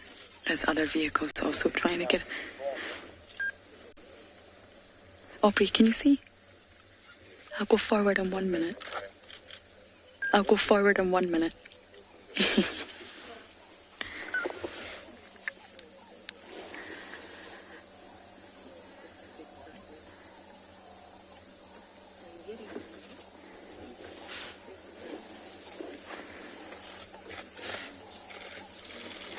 Oh, Niels, are you ready?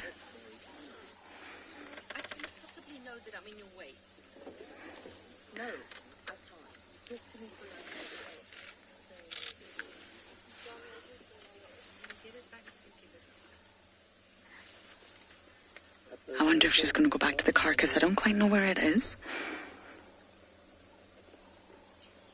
I'm on 2000.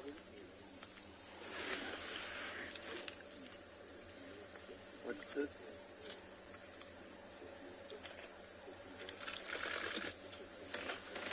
Okay, here she goes, girl.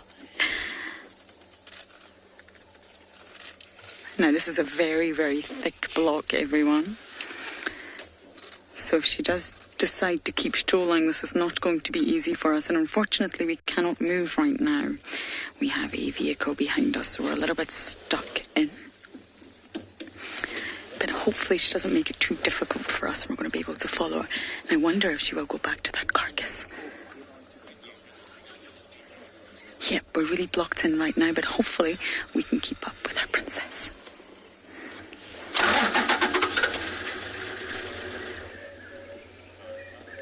Here we have come to the nest of our little owl friends, and we've been watching the little baby, which is underneath its mother's breast there, and I think must be cooking quietly. Maybe the fact that her wings are out means that she's almost resting her weight on those, and there's actually a bit of airflow underneath there. But gosh, Morgan and I were just saying how very hot it must be underneath there. Now she's quite active because there's some alarm calling behind us. Some starlings are shouting and she's very aware of that. We'll go and check it out after this. So that could be a mongoose, it could be a leopard, it could be just about anything, and a mongoose, I suppose, would be the greatest danger to this owl chick. It's almost too small for a leopard to bother with, although if a leopard did spot it, that would not be good.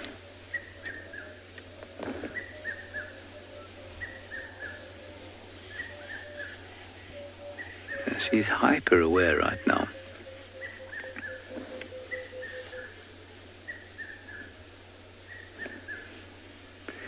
And the little one just keeps popping its head out from underneath her and then disappearing back inside.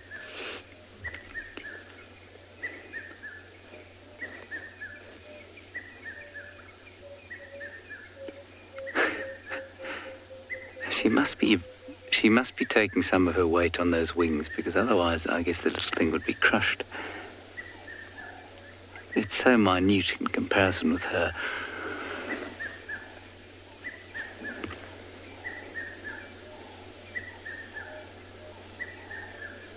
And in the background, a lovely call of the red-chested cuckoo.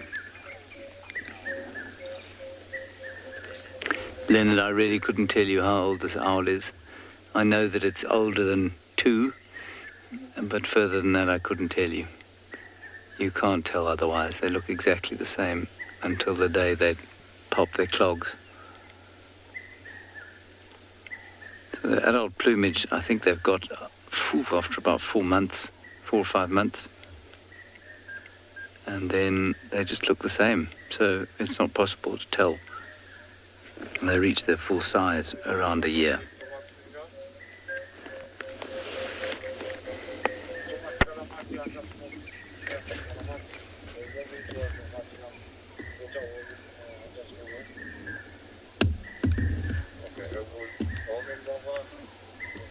Come on.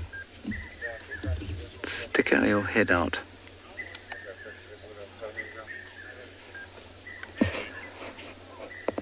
Jaden, it reaches independence around about 3 or 4 months, but full adulthood, in other words, when it's able to breed for the first time, probably about potentially as early as a year, but much more likely around 2 years. So I'll just give you the exact figures for the spotted eagle owl, which is what this is.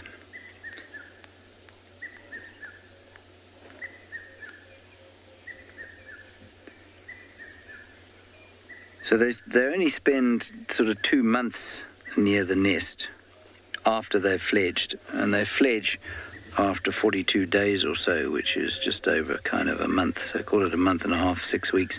Yeah, so they'll leave the nest and go and live on their own between 3 and 4 months, and then I suspect they're probably able to breed from about a year, but possibly only 2 years.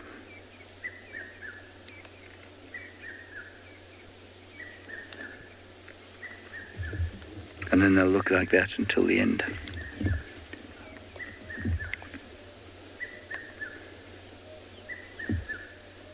Oh, it's the most quintessentially owl-like face, that, isn't it? Classic.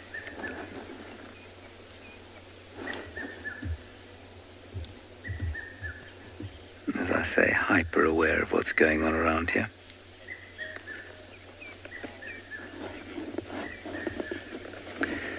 That's a good question, Cindy. I think the owl probably feeds the baby regurgitated food.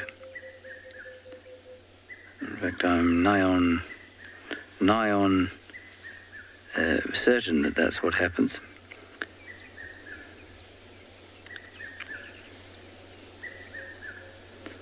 I'm just reading now, see if I'm sure if I'm right.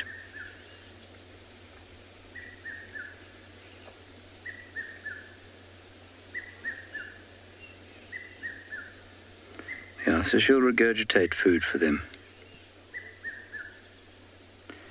By 14 days, the feathers emerge through the second pair, blah, blah, blah, and by 21 days, they'll feed it whole food. So, I don't know if you know this about owls, but they swallow most owls, they swallow their prey whole. And so little rodents and things will be ingested whole. And so from 21 days, the little chick will ingest whole food.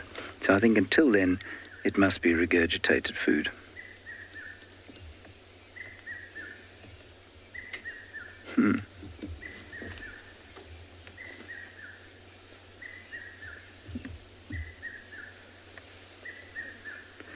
Good place to sit and contemplate the world if you're looking after a chick, I reckon.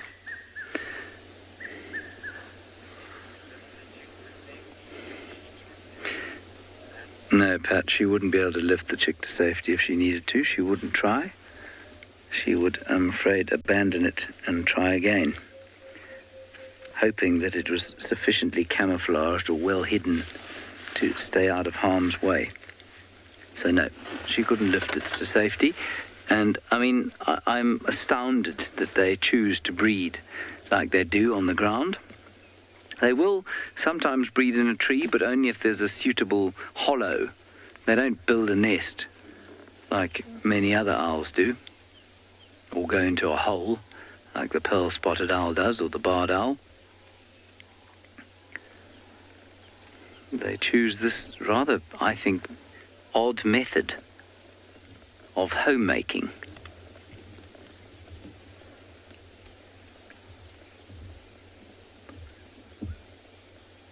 Oh, Even the red-chested cuckoo is quiet.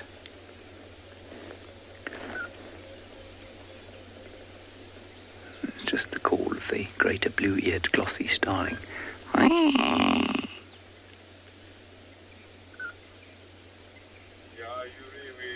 Still a bit of alarming with the Birchall starlings off to the other side, and I think we'll probably go and have a look there and see if we can't get lucky. We're in the area where Sibuyi and her cubs were this morning, supposedly, and so if we're extremely lucky, we'll find them.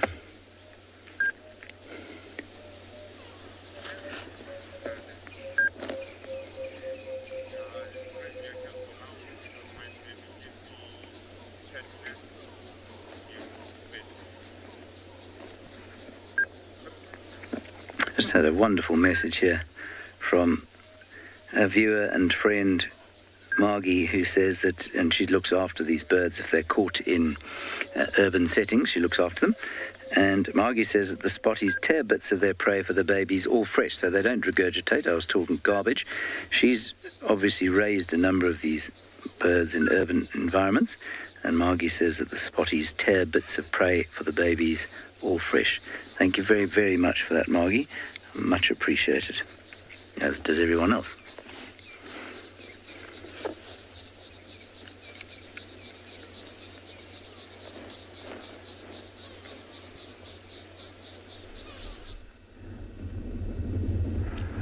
I remember when I was growing up, we were being told that owls are bad omen. But when I became a guide, I came later on to find out that owls are really important in our ecosystem.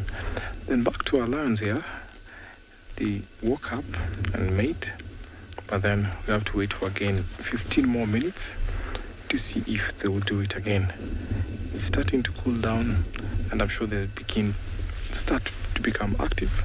They'll start moving around, because when it's hot, lions tend to spend the entire day sleeping.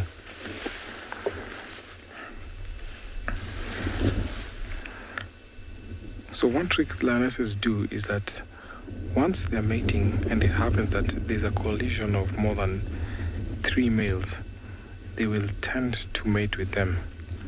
And that is very important, because when they give birth, those males will think that the cubs are theirs. So that will reduce what we call infanticide. That is very important for them, and they actually play that so well.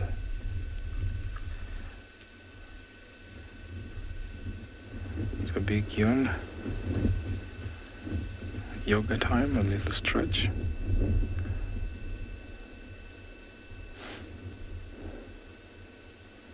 See, change position, maybe.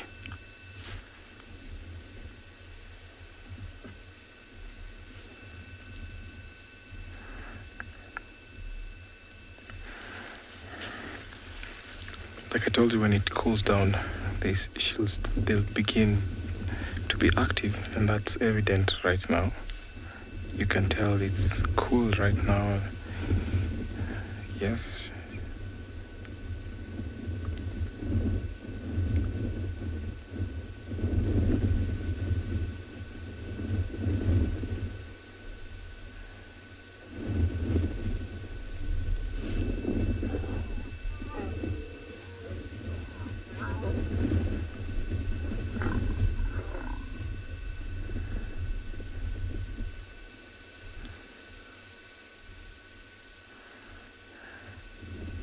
So you're assured of cubs after 3.5 months if this happens successful.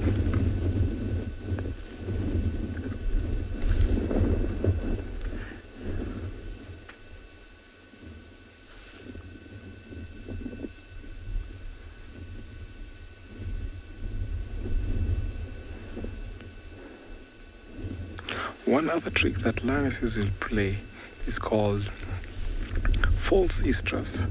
When they have cubs and they feel there's a male intruder that might kill their cubs, they will induce that and actually entice male to come and mate with them to just reduce the risk of them losing their cubs. But this is not the false estrus, this is the real estrus. and she'll only get to ovulate just towards the end of this mating.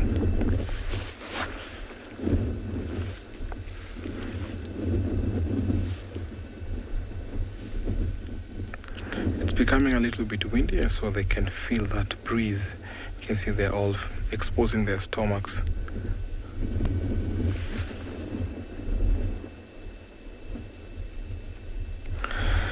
Pregnant lionesses will still hunt despite them being heavy, but sometimes that can slow or reduce their pace when they're hunting. So the good thing is that lionesses never leave the natal herds. They always hang around together. So you find that she might have sisters, so the sister will also assist during that time. Yes, they can hunt, but then sometimes it can affect how they hunt.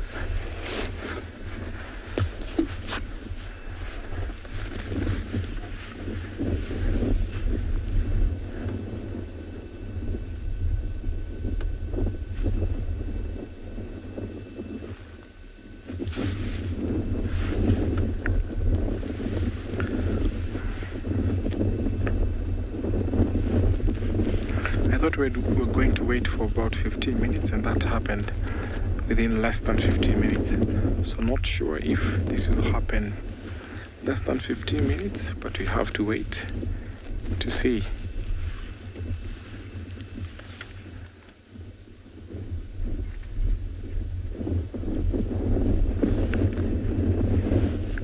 As I wait for these lions to mate again, let me send you over to another live location.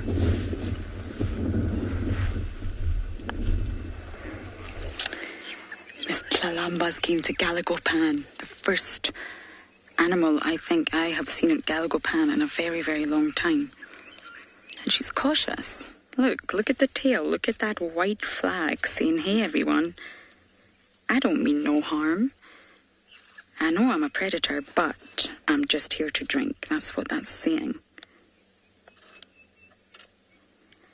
But don't be mistaken, I am sure if anything came along, Tlalamba would still take that opportunity, but still, that's what she's trying to say with that tail.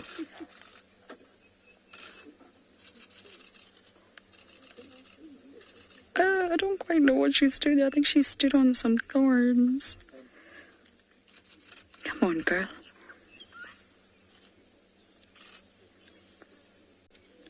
You see the underside of the tail is pure white, and she raises it. Oh.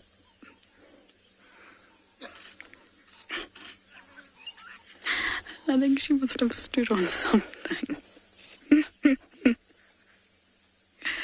Oh, shame. Yes, the underside of the tail is white, and that's why they curl it up. It quite literally is a white flag. I'm coming in peace, everyone. I'm coming in peace. I'm not going to eat you. Not this time.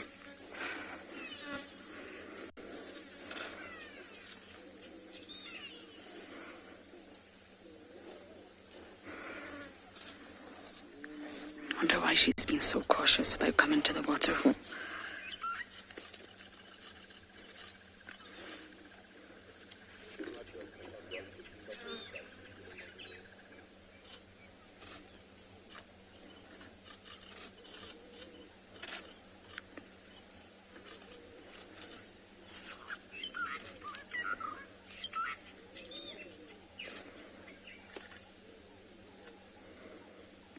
It's going to be fascinating. If any of you are up for a challenge, when she does start drinking, you can count the number of laps with the tongue.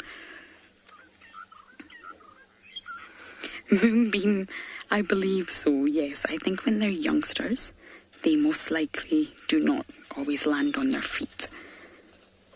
But leopards are arboreal. Their evolutionary sort of function is to stay in the trees. It gives them the evolutionary advantage over the other predators.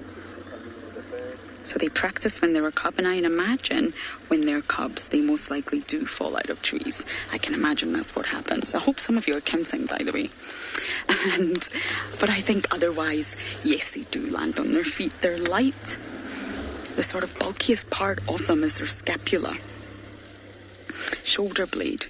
Completely different from ours because there's so many muscle attachment sites.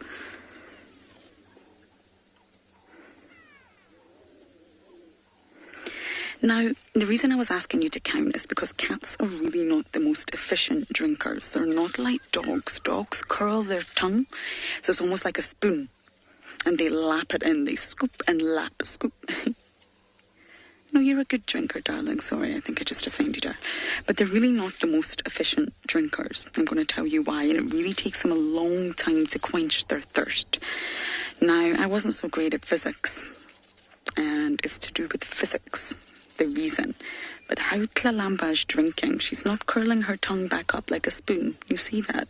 What she's doing is basically using gravity and speed to overcome a hydrodynamic problem. So by darting the tip of her tongue, which is really, really unique because cats have raspy hairs on their tongues. If you look really, really closely, it's very raspy. And this is for grooming, but it's not just for grooming, it's also for drinking. And if you look at the tip of the tongue, the very, very tip is smooth. Check your cat's tongue at home if you've got cats.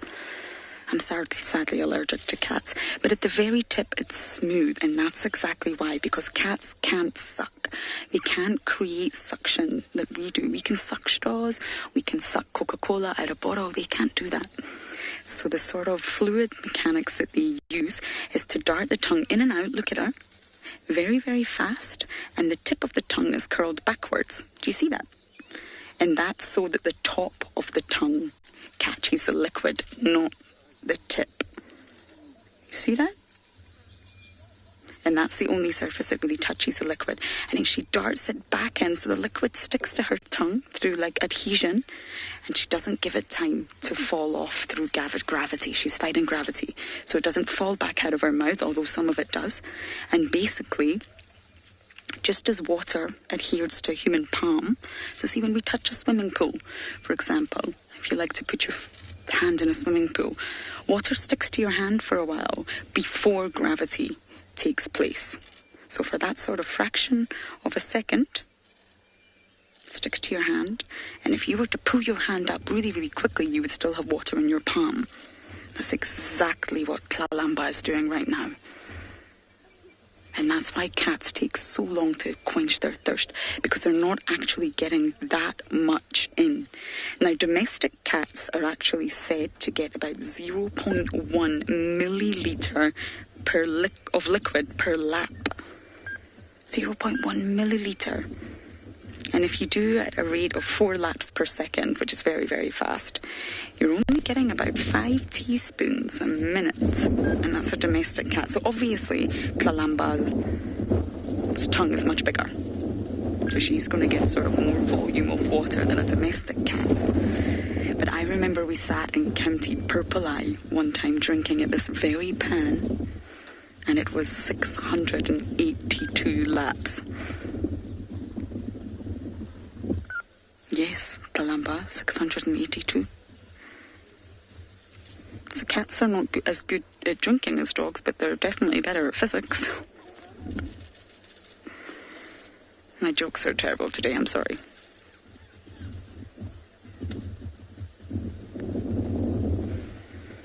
She's unsettled, isn't she?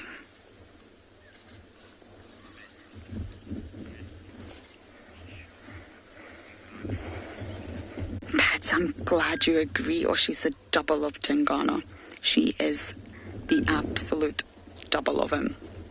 Really, she's got her mother's sassiness. Oh my goodness, there's an elephant there. Is that why she's uneasy? I think so. There's an elephant right behind us. We'll actually let Kalamba keep drinking. Maybe that's why she's slightly uneasy. Now, they actually say that lions and tigers, who are both bigger than Kalamba substantially, lap less than 2 times per second. So it's half the rate of a domestic cat. But I don't actually know. I haven't managed to find out what it is for leopards, believe it or not. So if any of you have really, really counted, you must send the number of laps to me, #WildEarth.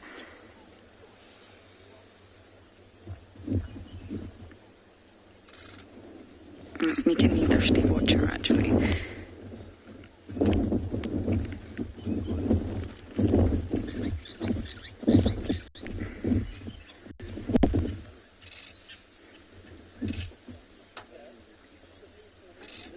Can you see that tongue folding backwards? So it's not actually the tip that's in the water. Can you see that? It's the raspy hairs that's collecting the water.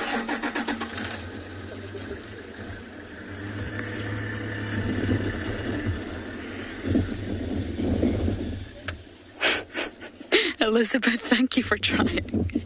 You lost count at 163. You did good, Elizabeth. You did better than I did. I lost track after 10. It's all to do with inertia, defying gravity. But it just means it's not very efficient.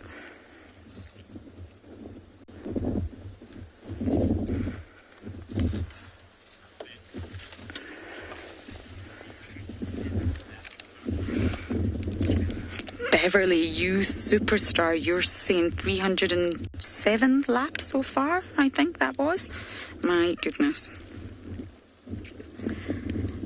I think, Beverly, you are going to manage to do this. She keeps taking little breaks, which is very interesting. Oh, she might actually be done.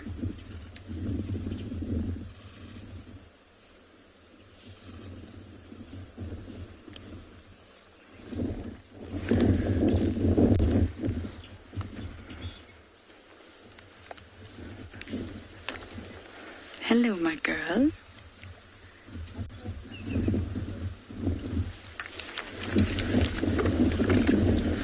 Right behind the car. Now she's going down the path that Tingana uses, and it was this path that I put a hole in the door. I don't think I'm going to follow this time. I think I learned my lesson.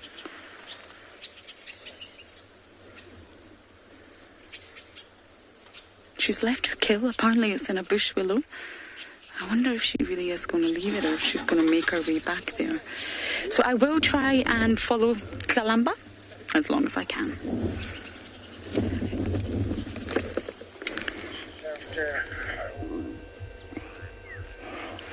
Well, from leopard to hippopotamus, or in Greek they call it the river horse, second largest land mammal in Africa, weighs up to 2 tons, fully grown females. An animal adapted to living in aquatic water. All their useful senses are on the top of the head, as you can see, eyes, nose and ears, and has got a temper. I can compare it to nobody of the animals. Very aggressive, very dangerous.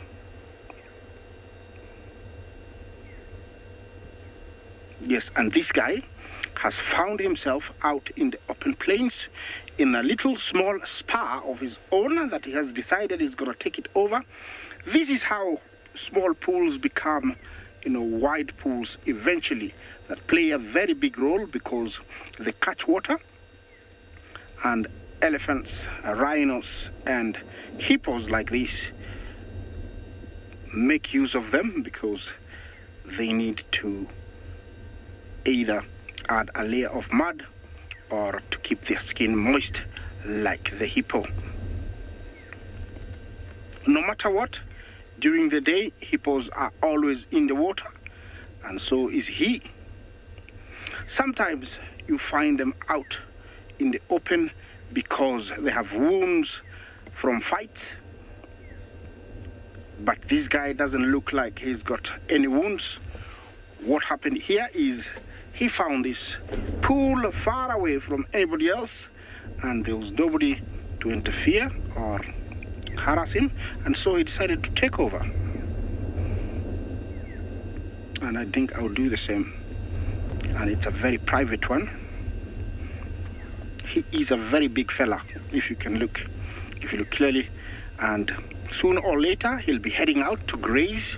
They spend about 10 hours of a day grazing, 8 to 10, and can consume up to 40 kilograms of grass. That's what they feed on. A lot of food. I don't know how much water because they're always in the water, but definitely grass, we do know. From where he is to where I am, he can reach here within about maybe 5 seconds, not even that, 3. So I'm very, very alert. They are known to be very aggressive, and they do chase people, they do kill people. In Africa, more deaths are caused by this huge mammal. Reason is we underestimate their ability to run. They have short, stumpy legs, but I tell you, my friend, they can run. And not only run, they have endurance. So even with your best sport shoes, you need to be able to, to have endurance. He loves that pool, and you can tell he's not worried at us. The eye he's giving me tells me that he's not all that okay or well with me. So I'm keeping an eye at him also. Remember, he's sitting, but when he stands, he can come out of there like lightning speed. These guys can live well over 30 years, and out at night, they're always solitary. That is the front of the hard pad. You see all those hairs? They're like sensory organs. When at night, because the vision is not very good, they are able to use those ones to find their way through bushes and grass, and also feel where the grass is. That's a beautiful shot. It's nice to see a hippo eye like that. That head is equipped with very long canines, about 4 of them, and about 4 incisors for fighting, only for fighting. And those ones are the ones that inflict serious injuries even to humans or other fellow hippos. And their skin is almost 2 centimeters thick. But because it is not fully developed, like I always say, they cannot stay out of water for long. They will dehydrate, which could lead to death. So they keep it moist so that they can stay alive. Hippos don't eat fish.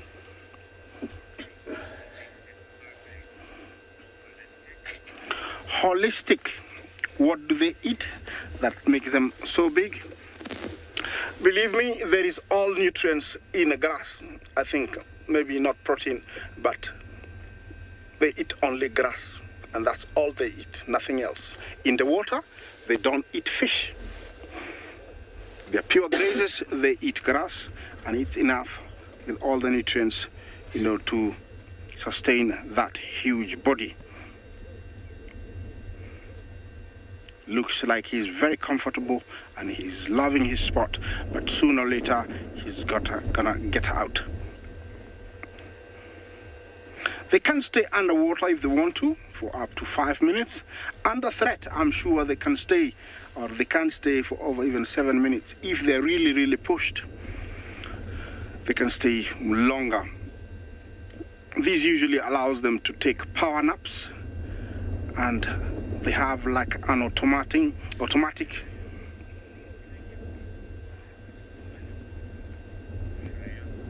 Shreyas, do they give birth on the surface or in the water? They give birth on the surface.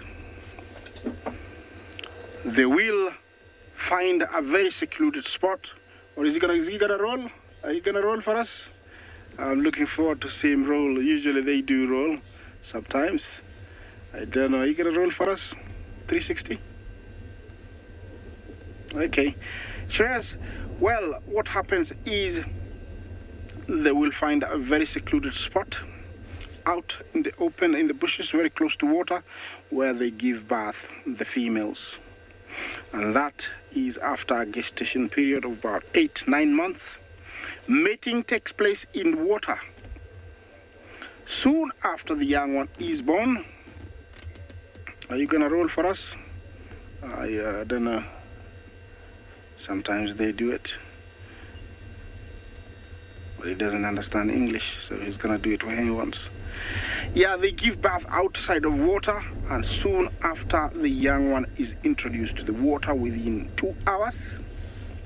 Kept at very shallow edges towards the end of the water. If there is a current, the mother will try and put it on the current side, so it can, it can act like an anchor or a stopper. They can circle underwater, but they do come out to graze, feed on their favorite food, the grass. He is really alert and watching me all this time. The tiny little ears are pointing at me, trying to listen, try to understand what I'm saying. Even the eyes, it's not always that you see a hippo with its eyes wide open like this, but he's very alert because of my presence. He's just loving that pool. I can imagine how he's feeling. Yeah, it's a beautiful sight. I'm going to stay here for a little bit longer.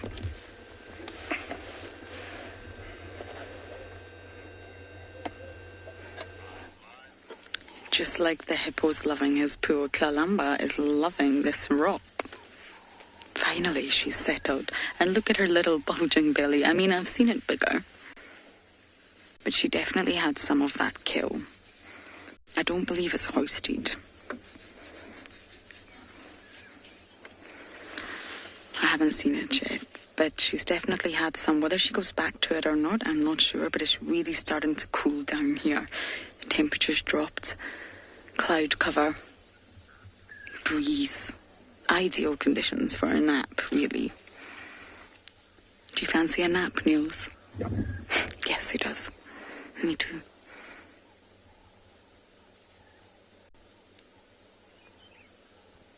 Now, I always wonder about the extremes out here. Summer being so incredibly hot, to be covered in fur. Can't sweat the way that we do. And the winters to be absolutely freezing. Well, not scientifically freezing, but very, very cold at night time. Two harsh extremes for animals like Kalamba. I think it's probably easier for Kalamba to warm up than it is to cool down out here. Look at that tummy.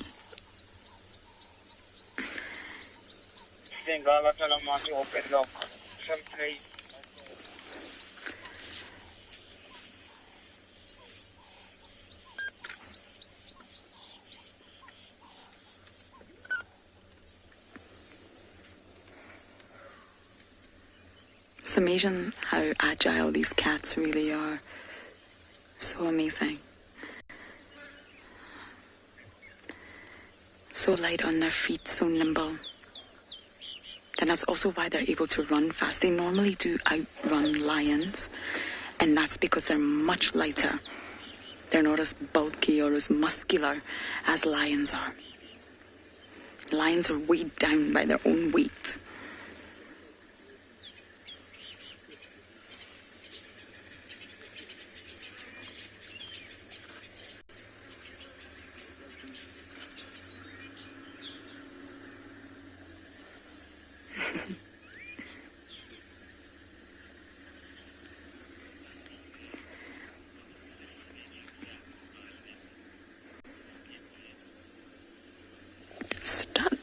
Bed, you're asking, what's a fascinating fact about a leopard? My goodness. I think there's many. A fascinating fact that you don't know stuck in bed. I'm going to have to try very hard to impress you here.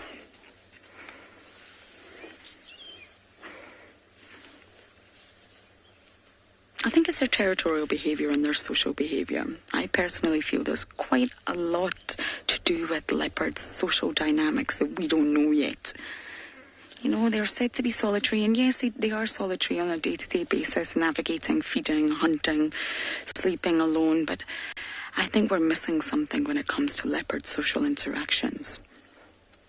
And I went quite extensively into territories this morning and chemical cues and how they scent mark. And I think probably the most fascinating fact for me is the popcorn, the 2AP. It's all to do with their scent marking. So they're just scent marking normally, as many of you know, and their urine smells like popcorn. And when I first heard that, I thought, really? But it really does smell like butter popcorn, not necessarily salty popcorn.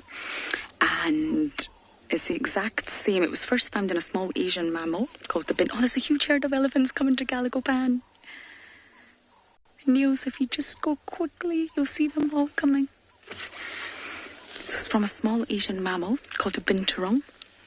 And it's due to a chemical called 2AP, and that's 2-acetyl-1-pyrroline. It's way easier to say 2AP. And it's exactly the same chemical reaction that happens in popcorn. So when you heat up that kernel, the proteins and the sugars create a chemical reaction, and that produces 2AP. It's exactly the same chemical reaction that's happening in producing that in leopard urine. I hope that impressed you stuck in bed. You'll need to let me know later. Are you happy with that? Oh my goodness, I think we're going to have to reverse to see the elephants. Kalamba's going to watch them. Okay, so there's another vehicle here that wants to catch the elephants, everyone. So I am going to move, Niels, just so that everyone can turn around and see them all drinking. How wonderful. I just need to get out the way. Galagopan's being busy. I just need to make sure I'm safe. There's so many of them.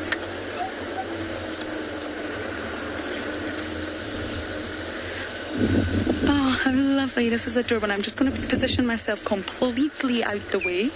So I'm not going to block any members of this herd who want to come and drink.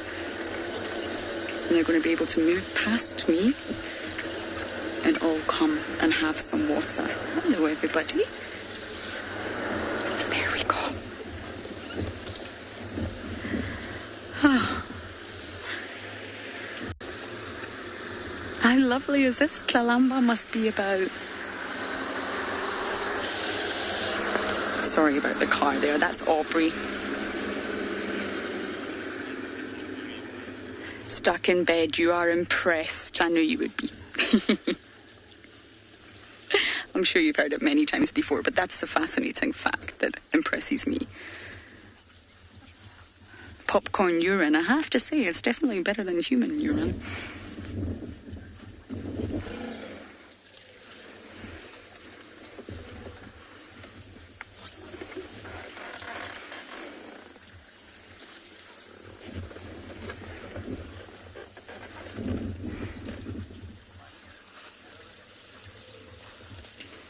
Now, the reason I positioned myself quite far away is they could smell Kalamba.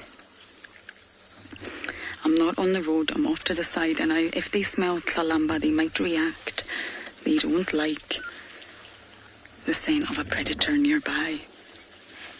Niels, there's one coming up behind you. It's missing a tusk. Hello, boy. You are definitely a boy. It's only got one tusk.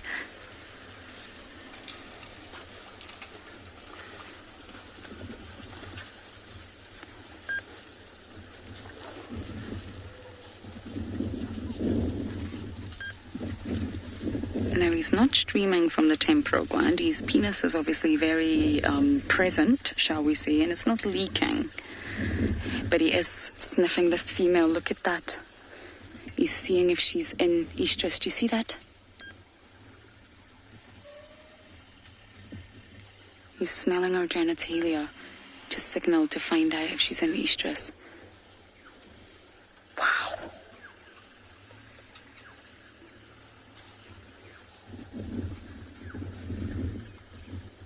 And she's letting him do it.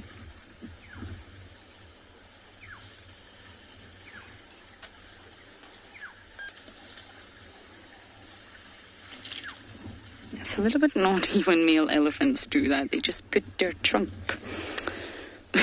where it shouldn't really go to see if a female's in estrus.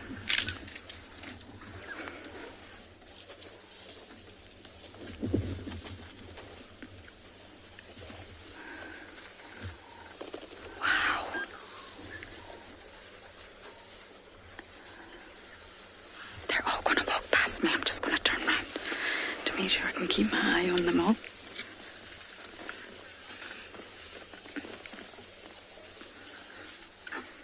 But we're not blocking their path. We're really far out the way.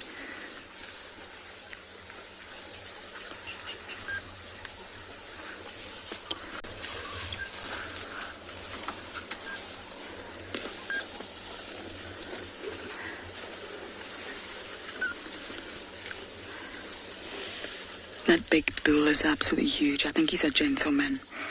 We normally call them gentlemen when they're above 40. And they've normally calmed down and they're not as aggressive or boisterous. Hello, ladies.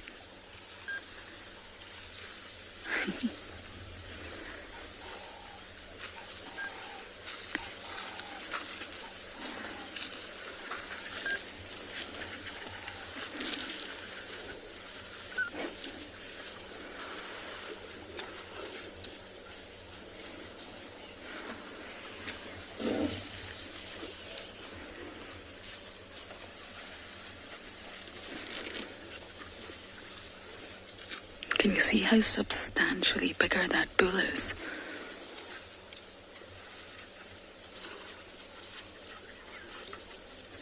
It's huge. One tusk.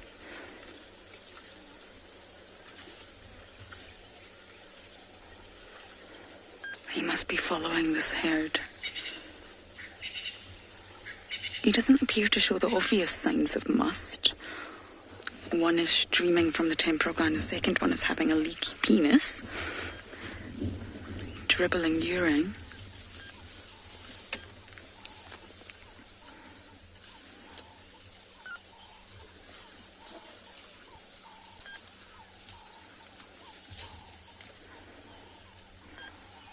Oh.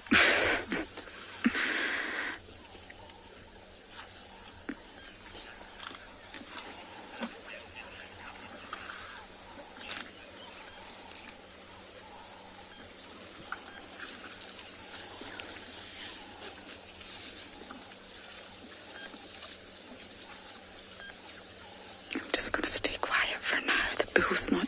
He's very close to the car.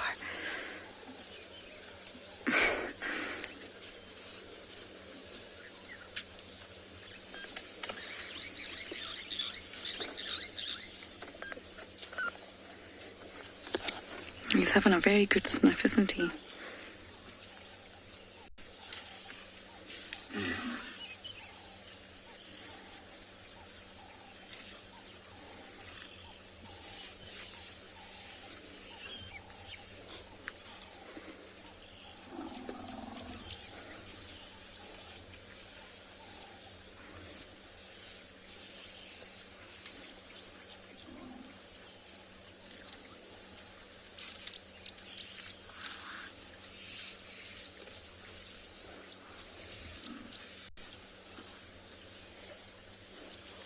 He's going to pass the car.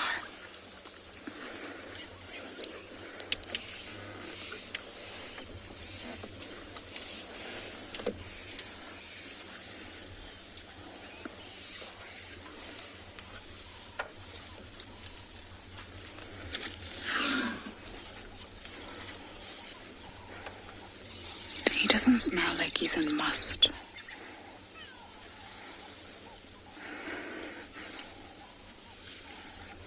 His penis was slightly green, and I know that sounds very bizarre, but that is also a sign of a sexually mature male. It was thought to be a sexually transmitted disease long ago, believe it or not, by scientists who didn't understand why elephants' penises were turning green.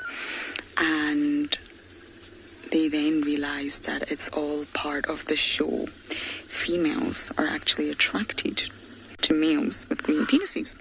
When given the choice, they actually choose the green ones.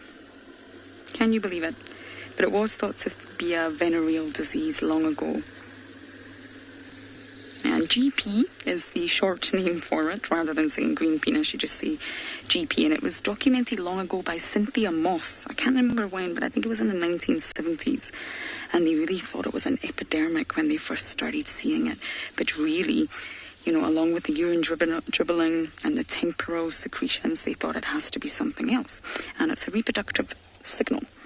Apparently it's irresistible, but I'm not an elephant, so I can't comment. Wow, everyone. Okay, I'm just going to do a quick swivel and make sure there's nothing around us. And we're going to go back to Tlalamba. It's been quite a sighting. The vehicle stops, so I think she's still there. We're going to head and see our princess.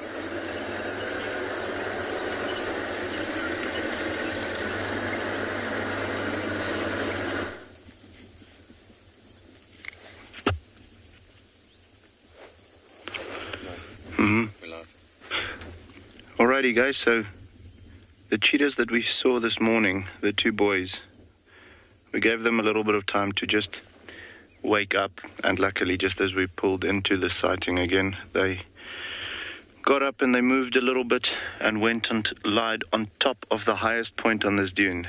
Perfect lookout, as you can see. Now you can't see the other side of the dune now, but as we were driving up to the sighting, we saw a female kudu in the distance. So we're just hoping that these boys are going to spot her. He's looking in the wrong direction at the moment. He needs to look more towards his left to be able to see her. And I think his brother, that's actually lying just over the dune crest on his right-hand side. We can't see him right now, but just over there in the middle of your screen now, you'll see a tail flick maybe every now and again or so.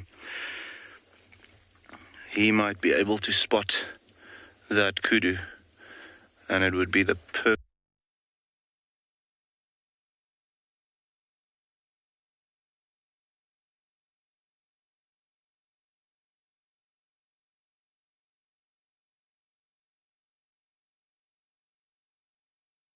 So but have a look at those beautiful eyes. Yeah, there's something about a cheetah's eyes that just drives me crazy. It's beautiful, beautiful. As you can see, slowly waking up still. I mean, it's not like they drank a Red Bull and now all of a sudden are jittery. Just baking a little bit in the afternoon sun. And we're hoping that there's going to be a little bit of action later. But they are beautiful. We're quickly going over to Djuma, guys.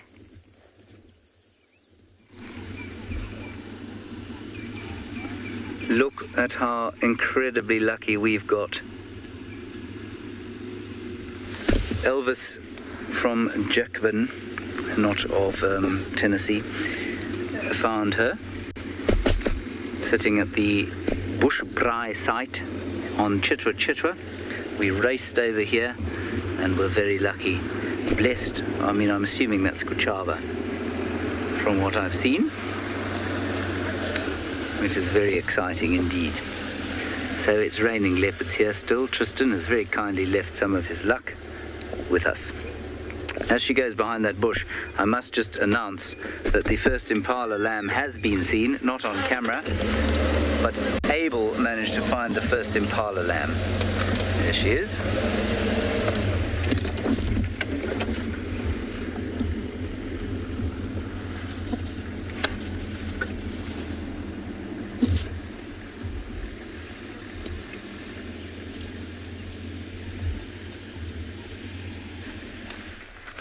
Welcome back to Amara, where we've come across this lovely looking Tsavo, and she looks like she's out on a hunt.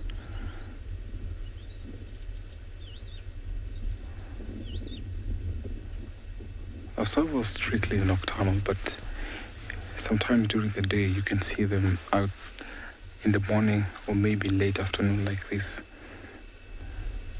You only see them solitary, but unless they're pairing where they're courting, or maybe when a mother with little kittens.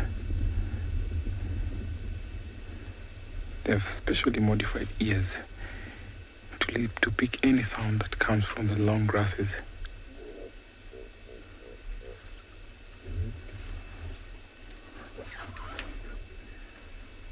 You see, they're going after small rodents like the grass rats, and sometimes lizards, sometimes grasshoppers, and even snakes fall into their diet.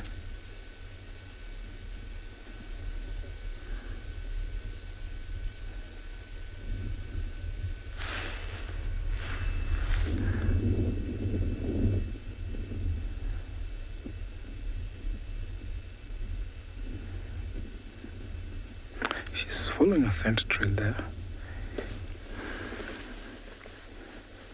And you can see how her ears are just pointing forward, picking any sound that comes in.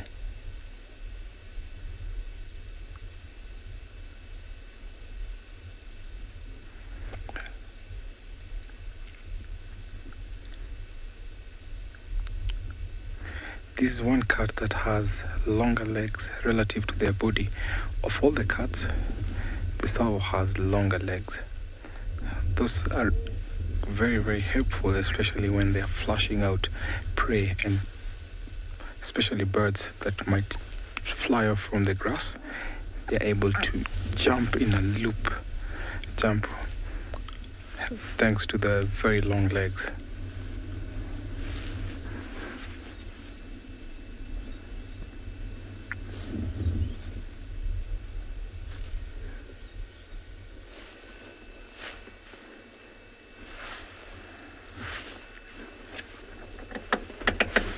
I think I might just change position a little bit,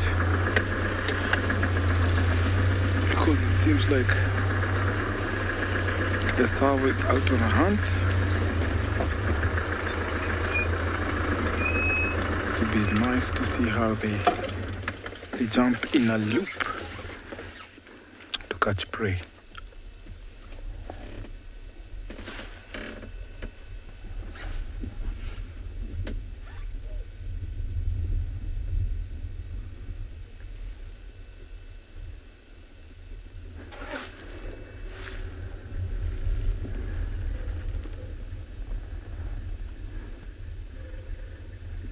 Very beautiful cat.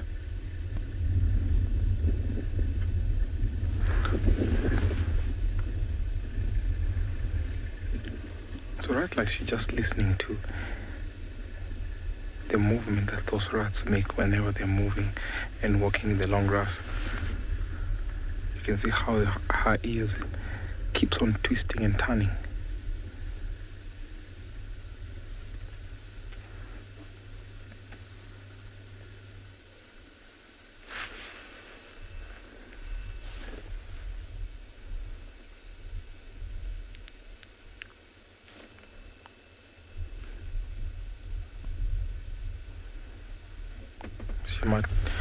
There might be something there. That's why she's pausing to just wait. Very beautiful sunset. How wonderful is this, watching the sunset and the Tswalu all together.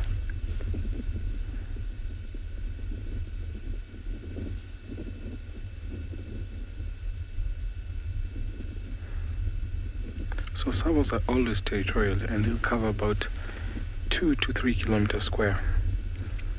Interaction between intruders will always be encountered in a fight. So I'm going to link you over to another live location.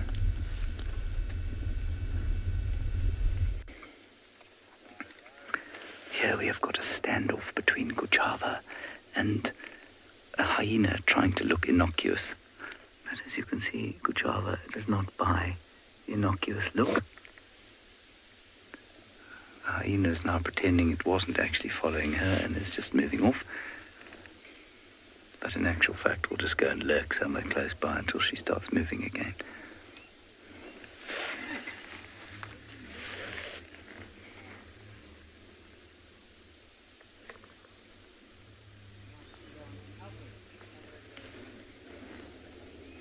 It's astounding how hyenas are just like kids.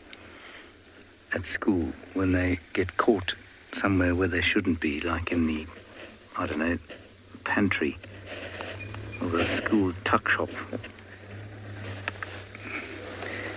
And they sort of look up and around as if to say, no, I mean, this is perfectly normal, this is what I do. But they do it so badly that it's obvious that everyone knows they're up to no good. It's just lurking off towards the east there, and then I can see it turning north. Yeah, it's turned. What it's done, you won't be able to see it, but it's gone away, and now it's turned around and it's hiding behind a bush and watching.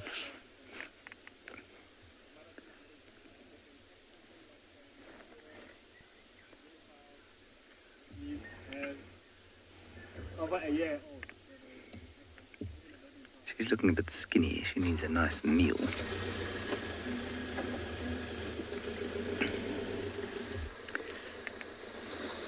Morgan is not fascinated by the string of stars or the... I'm not sure what other flowers we have there. But there's a vehicle driving past us. There goes the leopard.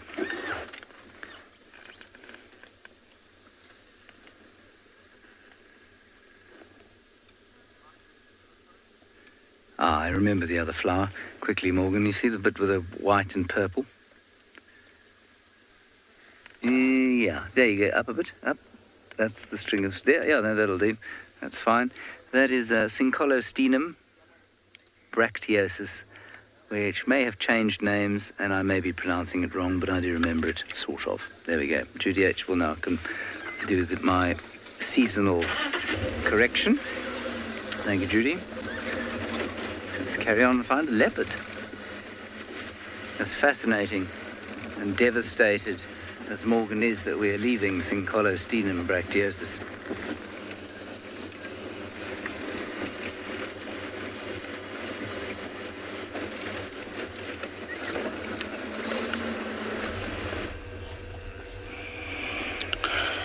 Well, from Hyena, who has run away, to $1 million portrait shot of the beautiful scene set by nature.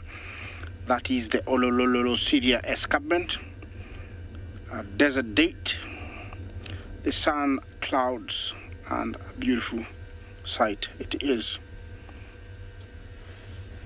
Yeah, it's that time of evening where I give you a few seconds just to enjoy that before we turn around and share a hornbill that is calling. Try and listen to it a few seconds, and then we'll bring him into view.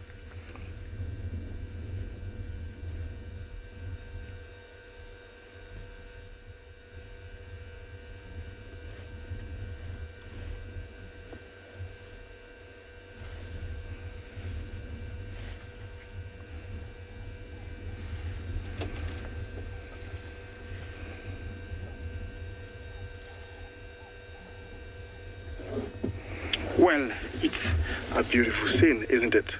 Okay, over to my right over here, we have the southern ground hornbill perched on a turbid mound and is calling. Look at that. Can you hear that?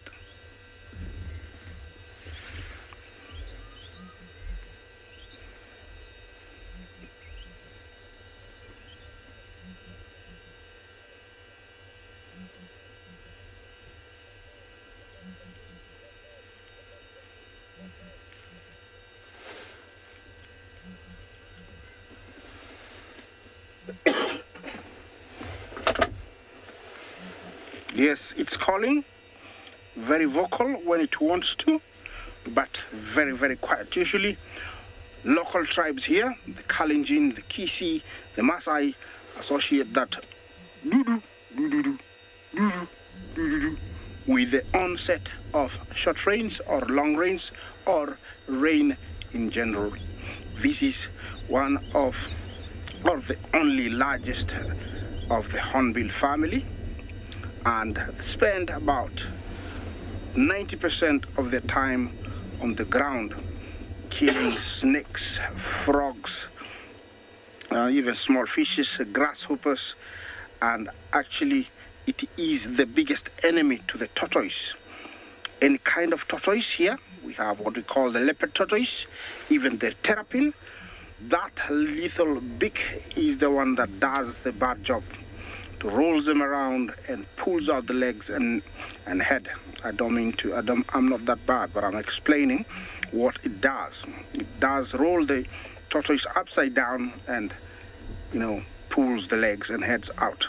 It is one of the only few predators that is able to do that. They pair for life. They live a very long time. Some say over 40 years, some say, almost 50. But they live a very, very long time. Unlike the other hornbills that usually during breeding will actually seal off one of themselves, especially the females when she's sitting on eggs, the ground hornbill nests on hollow trees and, sometimes in hammerkop nests. That where it nests. Surprisingly, a litter from before, like last year's chick or a few years back, do come and help in babysitting new chicks. Very special for this, beautiful bird. It is flies, but only to get from A to B, and only getting back to the nest. He's really performing for us. You hear him calling again?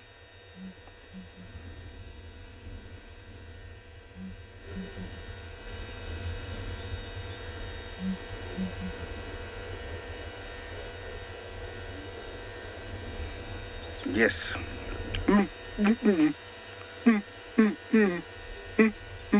Something like that. Yeah, that is contact definitely to other hornbills that, we're here, but we'll, associate that with rain, and looks like somebody's getting rain already somewhere, quite a long way away. Yeah, the other pair left on this way, and soon or later, definitely, they will be flying to their roosting tree. When not breeding, they have a spot where they'll go sleep, and I think that is what, he might be calling the other partner to come so that they can, go to their roosting tree. I'm gonna leave him in peace. Let me go and find something else. He has performed enough for me. Well, he has performed enough for me. I'm gonna say goodbye to him. And as I do that, let's take you to another live location.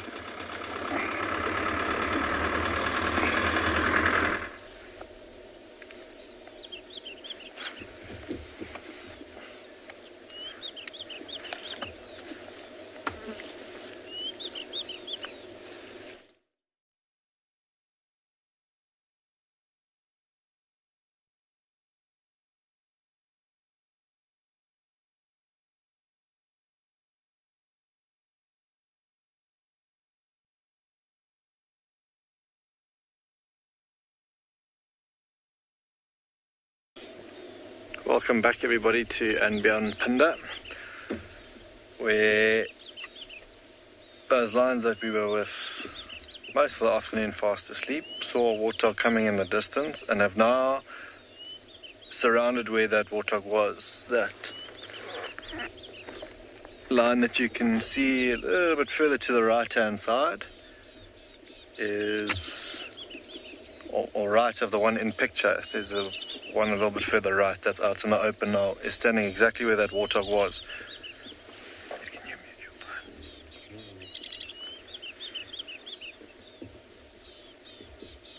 But no signs of the warthog. You can see how everyone's sort of peering into the direction where the warthog was. Everyone's looking at each other, but it's literally just pulled a Houdini, gone. Because there's a line around every single point where it was, but just no signs of the warthog. Even the big male lion has sprung into action, and he's up waiting patiently for his next meal to be caught by either one of the youngsters or one of the older lionesses that's here this afternoon.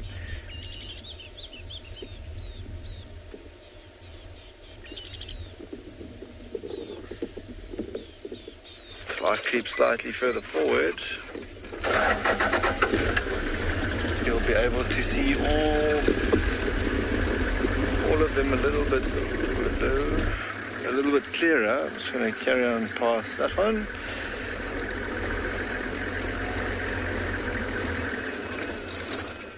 So now as we go back into the thick of things, just above where the male lion now is lying, in dead center of your picture is one of the, looks like one of the youngsters or one of those young males that had initiated this hunt. He saw it, but it might have even disappeared down a burrow there, because there are two of them in picture, all with their heads to the ground, sniffing and trying to see where exactly that warthog went. All three of them are there now, but I have a feeling it might have a burrow there, or just managed to run away in time in the middle of that drainage line, which is phenomenal, because at a stage it was surrounded, but now I wonder if it almost looks like one of them trying to dig, and I've seen that before with big male lions that will try and sometimes even successfully dig warthogs out of their burrows. They just barrel that sand out, and eventually they get down to where the warthog is. I'm not too sure if these youngsters have that experience, but they certainly are trying down there. And now it's just a case of listening, and if they are successful, not the easiest thing to listen to is that of a warthog squealing, but I'm most certainly going to stick it out here and see what happens with these lions.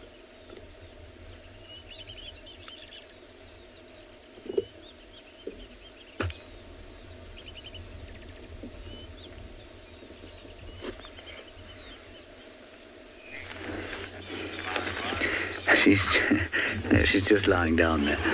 No, she's just standing, using the termite mound as a vantage. In fact, that's not a bad picture. We'll just let her look and see if she can spot anything before we drive around. If she settles, we'll drive around. She's definitely hunting.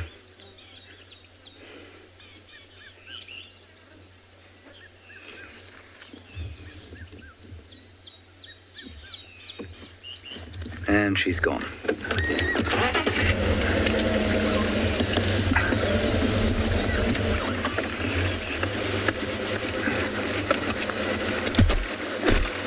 And she's back. There she is. Ooh, that's going to be nice.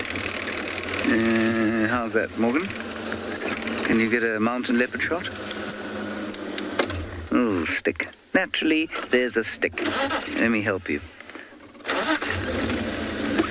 One thing that irritates me out here, it's a stick. Oh, that's gorgeous. Mountain leopard sunset shot.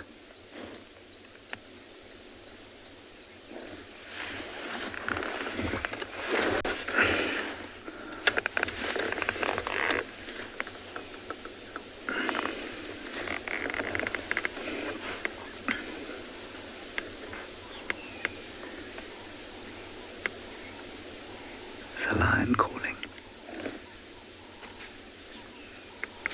There's a lion calling miles away. I think it must be close to the Sand River. It's so far. Maybe not that far. That's why she looked to the left like that.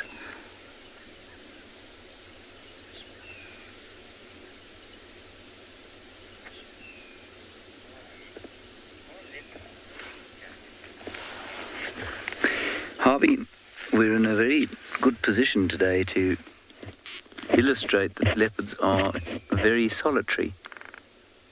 Given that we've seen Tlalamba, she's on her own, Tingana, he's on his own, Guchava, she's on her own, and they are all, they really couldn't, well, I suppose it could be slightly further apart, but they're in a pretty equilateral triangle as far apart as they could be on our reserves. So Yeah, no, they're totally solitary, but for when they are mating or for when a female is with a youngster or youngsters. And so they are not social. And remember, the only truly social cats are the lions, and then cheetah brothers and sometimes unrelated males make coalitions. But otherwise, cats in general are pretty solitary. Even a lot of house cats prefer to be on their own. Djuma vehicle or Chaplin vehicle outside to Beverzoek.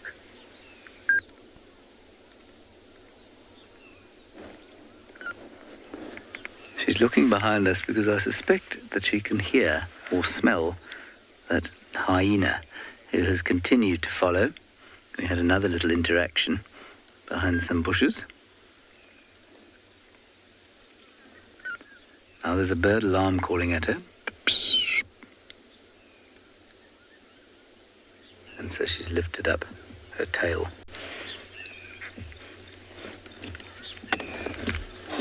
In order to show it that she means no harm. Hasn't made any difference.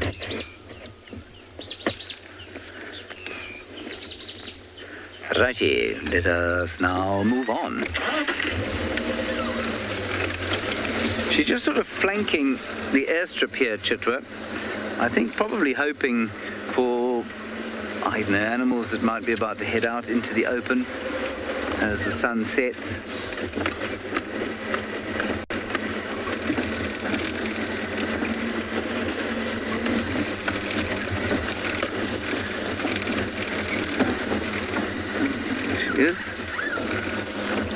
Yes, indeed, Susie. Guchava is one of Tundi's daughters.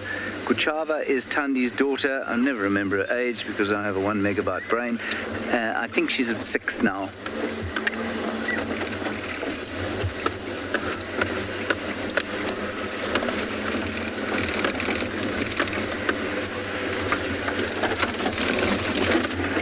Little road here. We'll see her pop out now.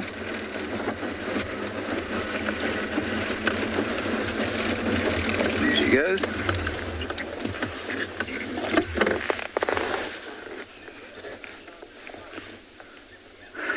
Diana Guchava's got one cub who is in the process of undergoing, I suppose, a form of independence. He's quite young still, but he's not completely dependent on her, and so she'll leave him for extended periods now.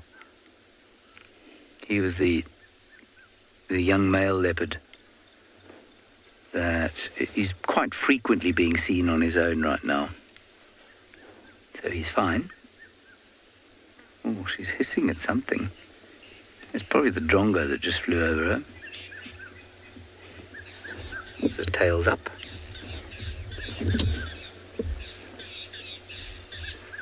You can hear them shouting. It's actually a drongo imitating a rattling testicular. Right.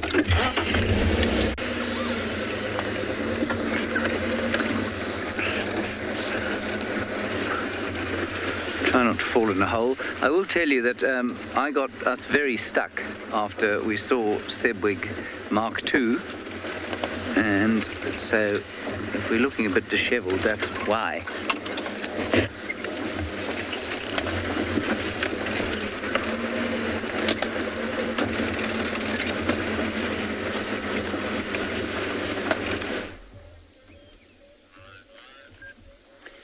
After what I believe was 4 very, very long days for some of the visitors to andBeyond in Ngala, we finally found this pride of lions again. And as you can see, they're all extremely excited to see people again, especially that one.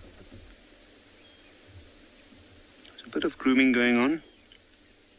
They were in a immensely thick with vegetation block that they came from right behind them.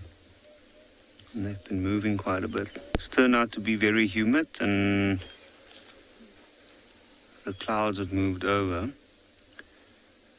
Just have a look at that. You can see there's a bit of action going on.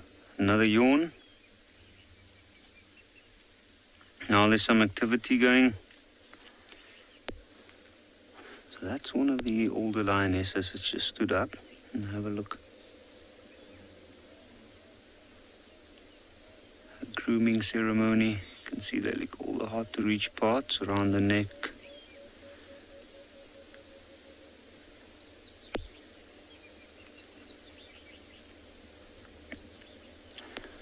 And that's a greeting. An indication that they might be getting up and moving. The lioness that's sitting up, that's one of the older ones. And the one licking her is one of the first of their litters.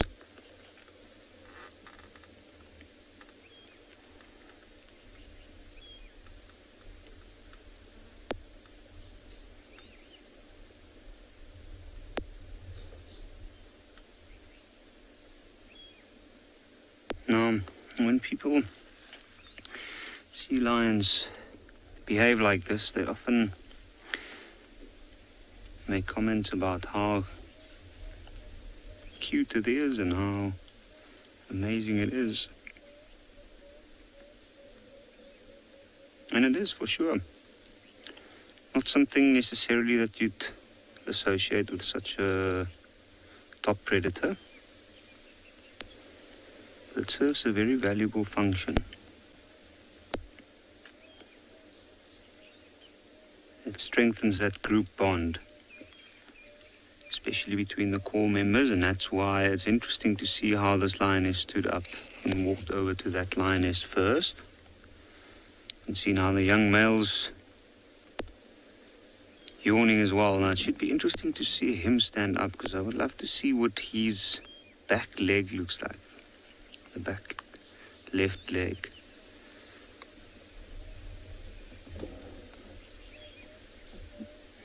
Just look at the flies around his nose and around his mouth.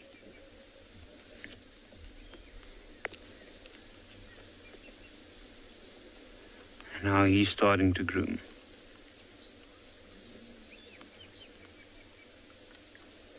The funny thing is, it's like a proper groom that's almost like they've been laying down for the whole day here, but they actually moved quite a bit earlier. And that's what made it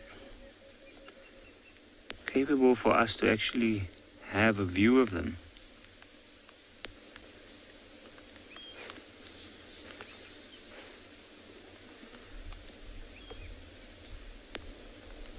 Just have a look at all. Now you can see most of them are starting to show signs of movement. And the others, even though they're not, their tails are flicking, except that one second from the left.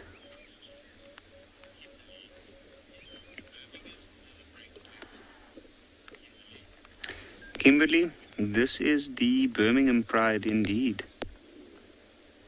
And if you look carefully, you might start to notice the white ones as well. You can see the young ones have come over. Now they are starting to groom the older lionesses out of respect.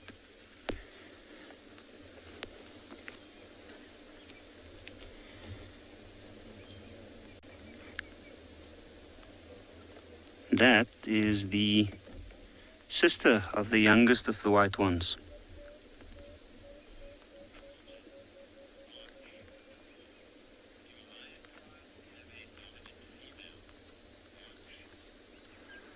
March. That's a very interesting question. Do lion prides have a dominant female? Well, I guess one can say they have a dominant few females. I have read, and there are theories, and also certain prides that certainly do.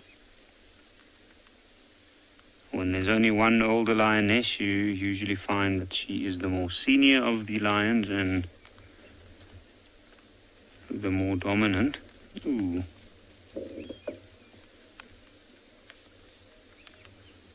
And they've just sneaked past. But in a pride like this, there is more than one lioness. that is quite old, and she and her sister, they pretty much take their reins together. You can see that lioness in front. In the front left, she's got a white dot on her left hip. Now that is one of those older lionesses. And then that one. But she's lately been a little bit in the back. She's still shown the necessary respect, however.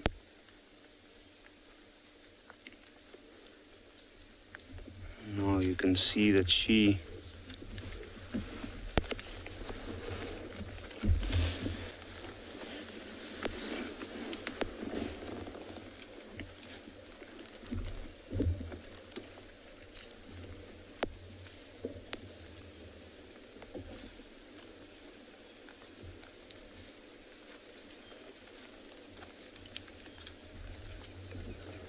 in order to have a view of them, we had to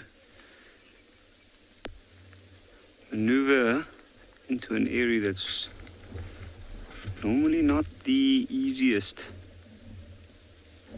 And now what they're doing is they are following a dry riverbed, which I'm sure they're going to follow all the way to the next road.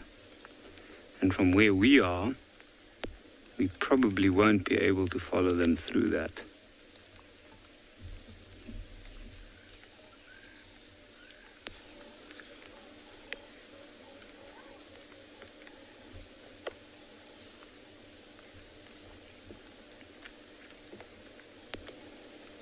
But I find that absolutely amazing. Now you can see the two white ones there at the back, the female on the left and the male on the right. So as if these lions knew that these small raindrops are coming, they immediately stood up, and that's when we started seeing the movement. And where they're heading to now remains to be seen. I am not sure if we'll be able to follow them.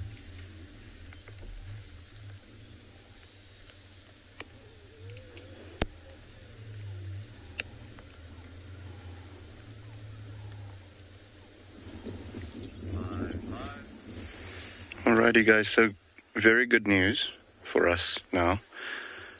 These cheetahs have noticed those kudus on the other side. So with that being the case, we came around the dune to try and, position ourselves in such a way so that if there is something happening there, you can see the one female kudu. The closest kudu to them at the moment, we can't see it currently, but is a big male. So they've seen them, and these kudus are completely unaware of the cheetahs being here.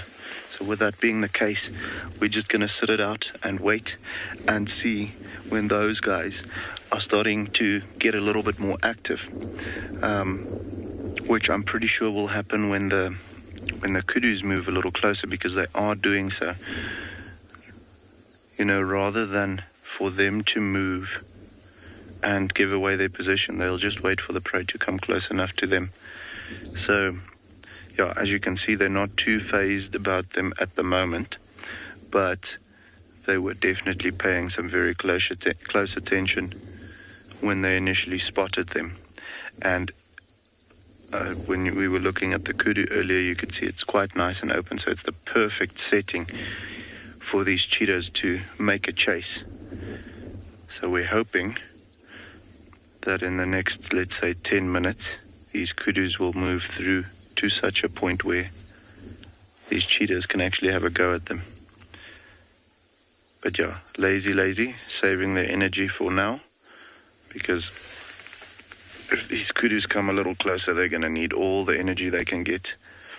They won't go for the large male, just because it is purely that's what I think.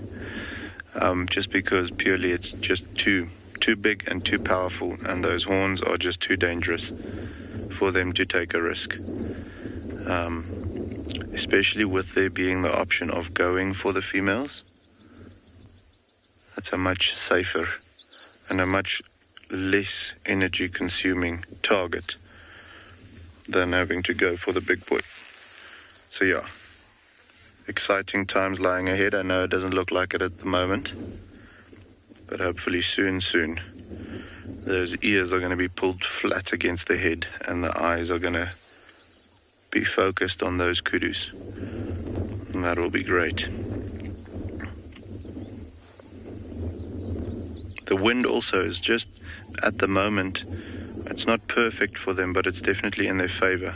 So yeah, guys, what they're looking at now, I think it's just maybe a bird that flew past or so. The kudus are completely in a different direction than what they are. So maybe there was just a ruffle in the grass, maybe a bird jumping close to them or something like that. You can hear that Cape turtle dove going. Could even be him that started vocalizing and that caught their attention. But yeah, as soon as these guys look a little bit more like hunting, we're going to come back here and we'll show you how it unfolds.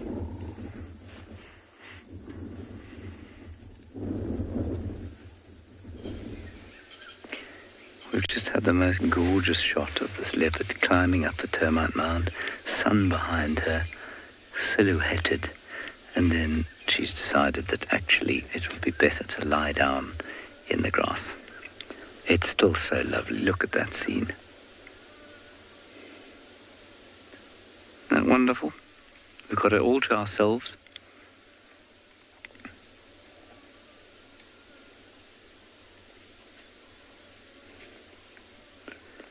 And the reason I've stopped here is that this is the best view if she does stand up. We could go around the other side, I suppose, but there's a lot of grass and stuff there. So I think we're just going to wait over here for a little while. Enjoy the sounds of the cuckoo.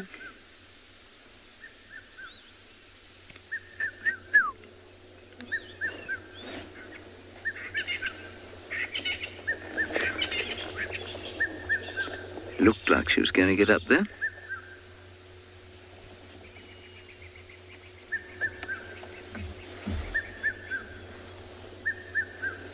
But if she stands up with the sky in the background there, it's going to be very special.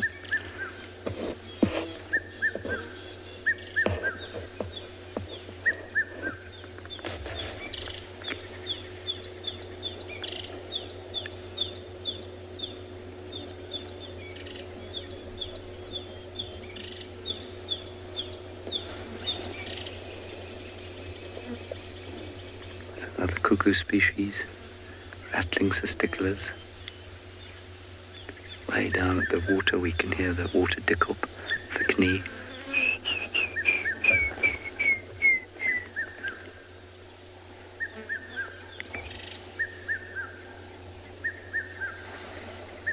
This sort of scene makes me reminds me how many times I must have driven past a leopard doing exactly what this one is.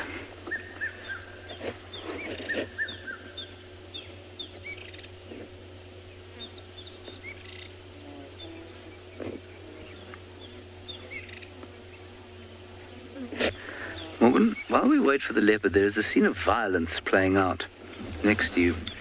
Extreme violence. Do you see the community nest spider? They seem to have catched themselves something.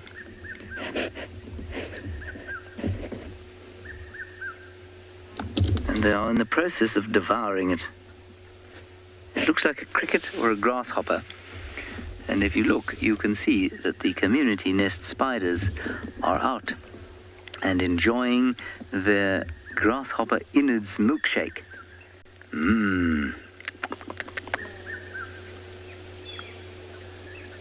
That is the stuff of nightmares if you are an arachnophobe. Not so much if you're not.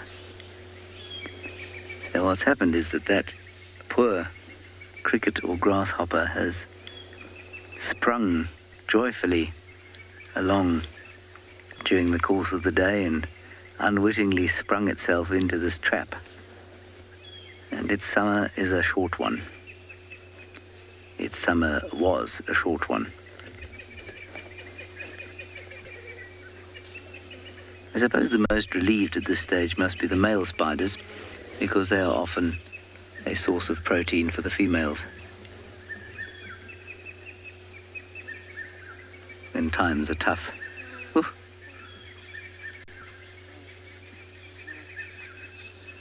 It's kind of pulsating with life there, isn't it? I think many of you will be going, ugh.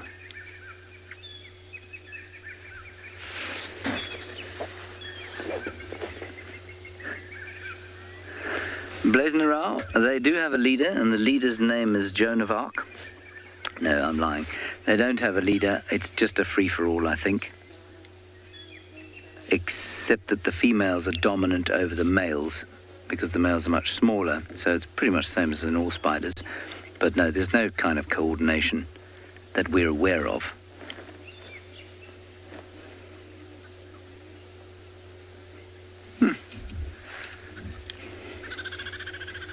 Quite fascinating. There's a really big one around the right-hand side there.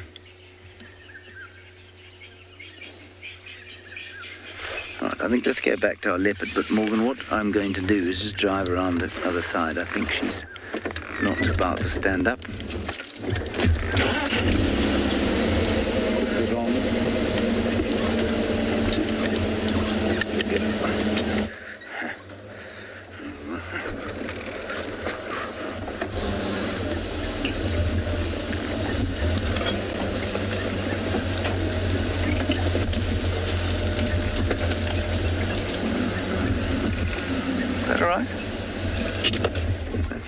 Best view of her we've ever had, which it'll do.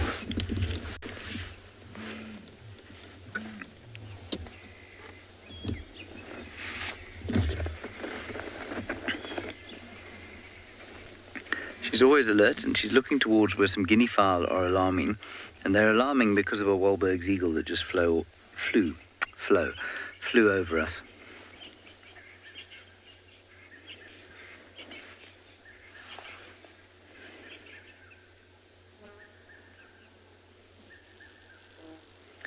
So we'll wait and see if we can get another sunset shot of her.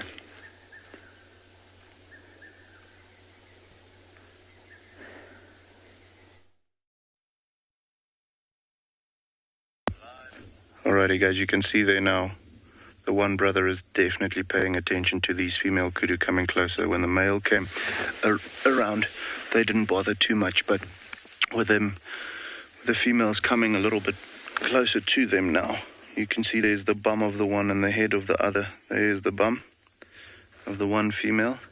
And just off to the left, there's another one coming through. So this situation is getting very good. Very, very good. Both of their heads up now. So hopefully soon, it'll mean a little bit of action. We'll see now when it comes to the point. They are continuing looking, like you can see that one on the right-hand side, he's still looking towards the, away from us. So there might be maybe a troop of baboons or just something that's catching his attention. I thought I heard something like a baboon calling now. So it could be that he's listening to that whilst he's allowing the kudus to come closer to him. But yeah, keeping a constant eye out for when these go. Look, there we go.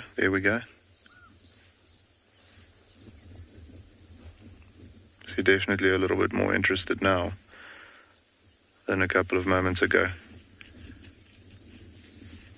And these kudus are walking almost straight to them. That's really cool. The only problem is the male kudu now is a bit further away now, coming almost onto the crest of the dune, so hopefully he doesn't spot them before they get an opportunity to come for these females. We'll have a look and see. I can definitely hear the baboons calling, so I think that's what they're paying attention to every now and again there at the back. Possibly them looking at it's difficult to know what the kudus are the baboons are looking at, but the cheetahs are definitely paying attention to what the baboons are saying every now and again. Oh, this is going to be great.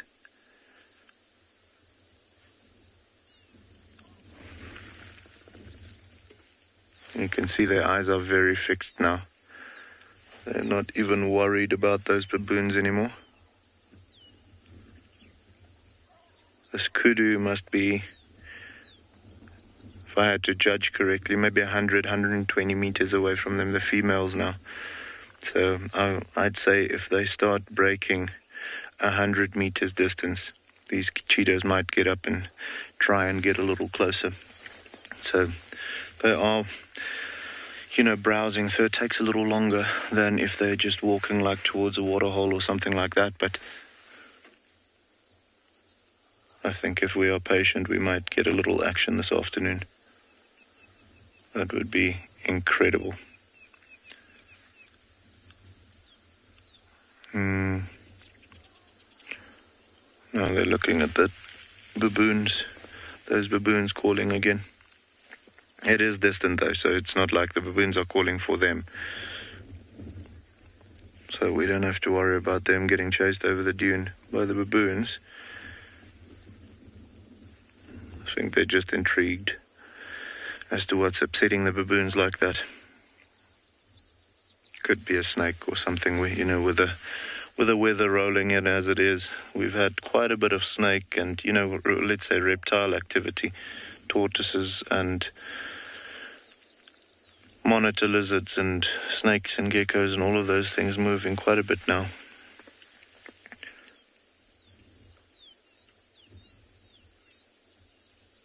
I'm very happy that I'm not the cheetahs, because I don't think my patience would have lasted this long.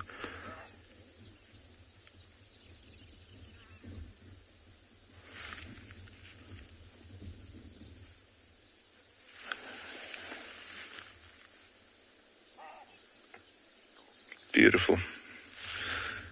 Oh, I can feel my heart rate actually starting to beat, to go up a little bit. Not quite yet. I think when that cheetah gets up, it's going to come through my throat. But just the expectation of them possibly showing us even if it's not a kill, just a chase. Seeing those guys fly at those great speeds is just something else to see. So come on, boys, show us a highlight.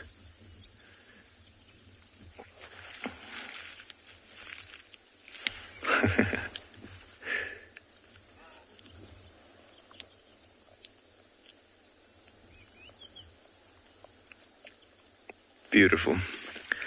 This is what makes being a guide the best job in the world. Not one single day is the same. You can go out there, and we saw these two boys this morning, and we're seeing them again now, and the situation is completely different.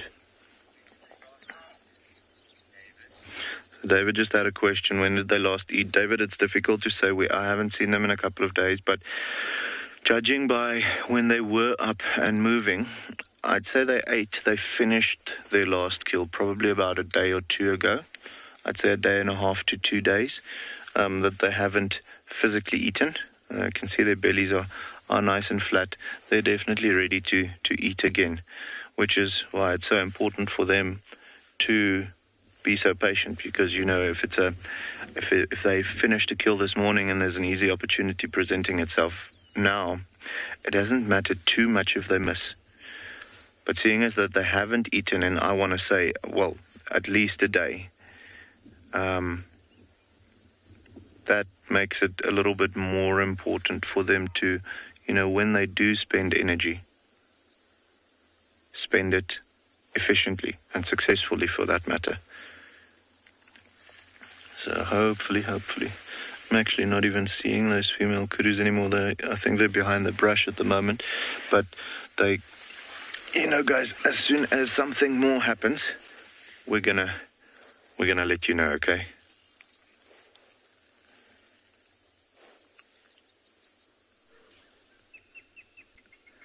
Here we are with Kuchava.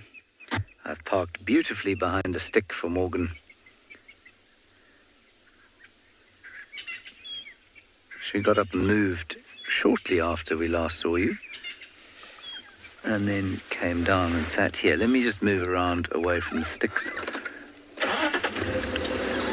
There's nothing quite so irritating as a stick in the wrong place. We should be able to get a nice view through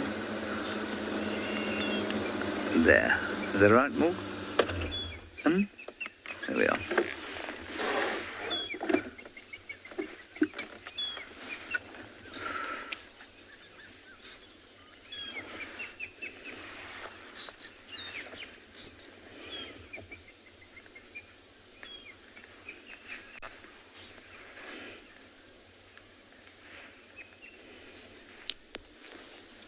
You want me to stand by?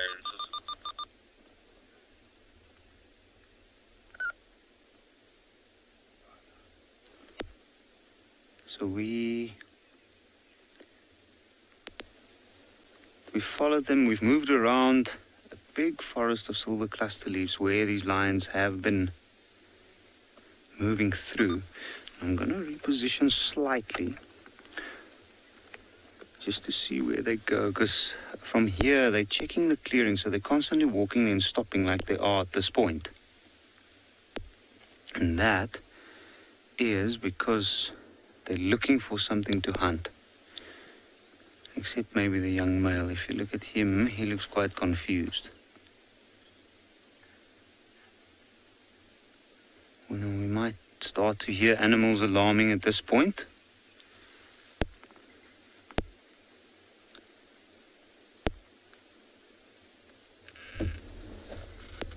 And have a look at the young ones. They are very, very interesting to watch in a situation like this. They're all moving clumped together, unlike the expert hunters that their adults are. And at this stage, they're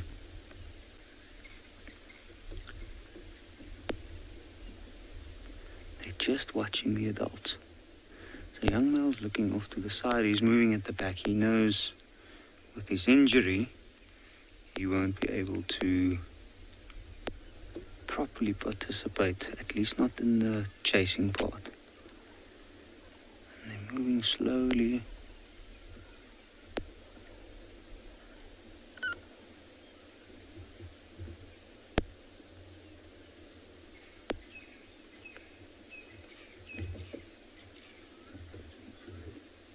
We're gonna go over to the infrared.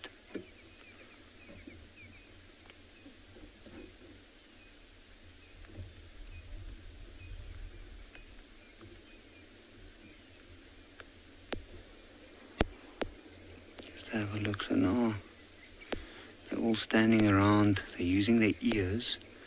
They'll be able to pick up on any movement through this dense vegetation around.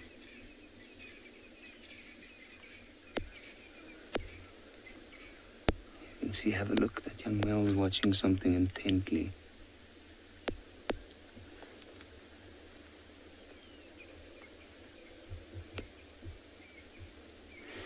This part of the hunt might take quite a while.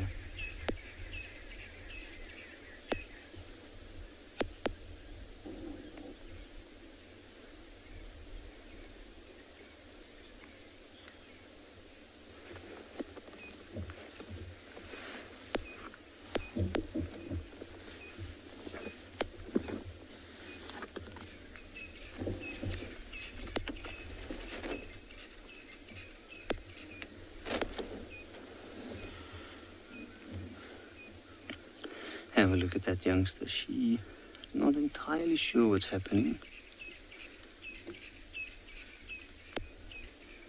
I think I might move a little bit back to give them space, because if they do see something, then I definitely don't want to interfere.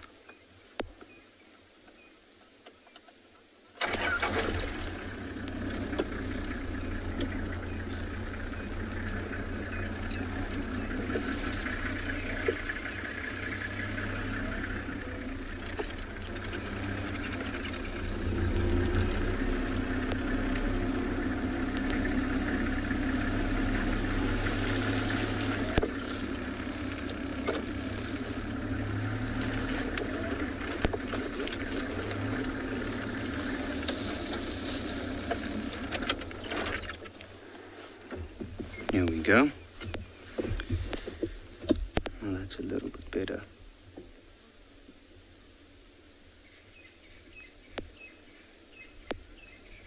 the wind's coming from the direction that they were moving into, that they're looking into, and they definitely look focused on something. Whatever it is, I'm not sure. In and amongst these forests, there are clearings with some impala, wildebeest.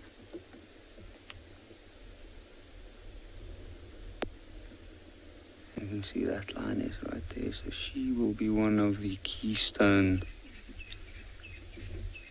parts of this hunt.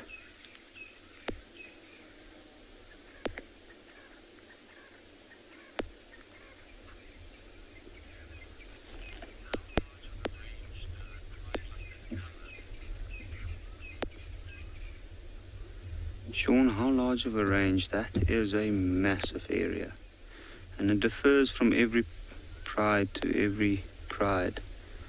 In their case, Ngala is about 14,700 hectares, and they certainly cover almost all of it.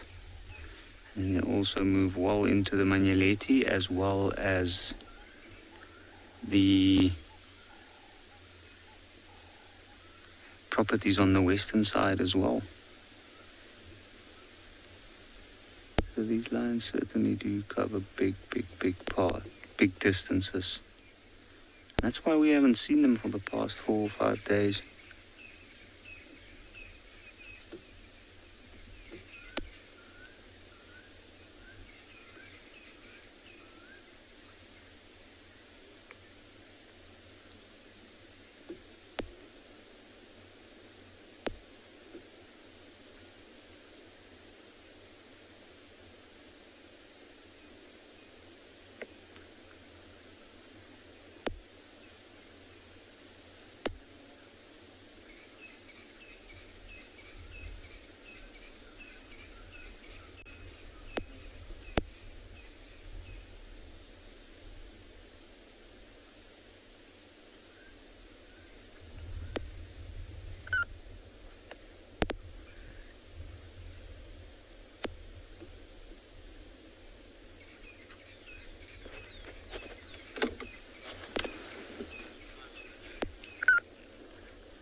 Mfundo, indeed they do. Predators do hunt at any time of the day.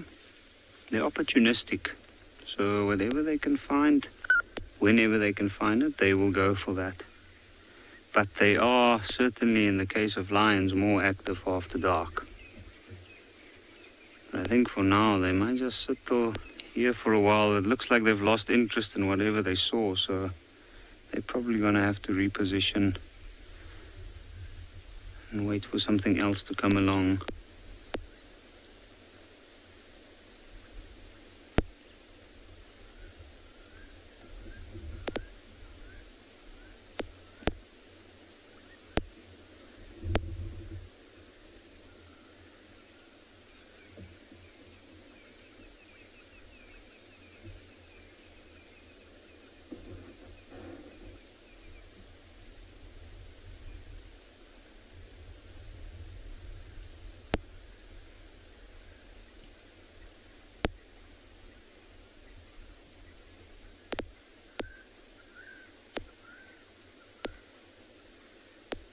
You can see some of them are even dipping their heads.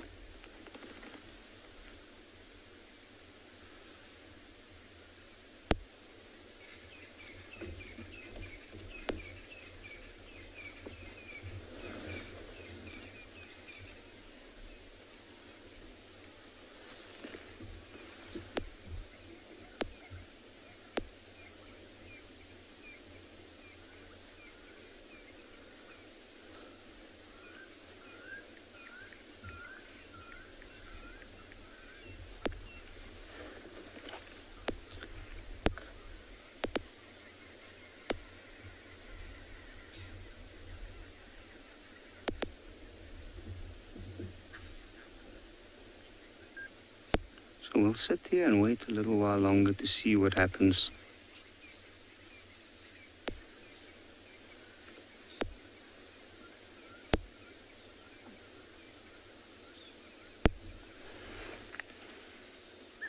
Kushava has gone to sleep. as you can see. We have gone into infrared because it is now semi-dark, well, pretty much dark. And we're hoping that she'll do one more little move for us, I suppose, before the end of the evening. Again, I am minded of how many leopards I must have driven past in my years as a guide / wilderness wanderer. I couldn't really try and go forward because there'll be sticks, so I'm afraid that's the best view of her that we're going to get. Alas, but it's okay.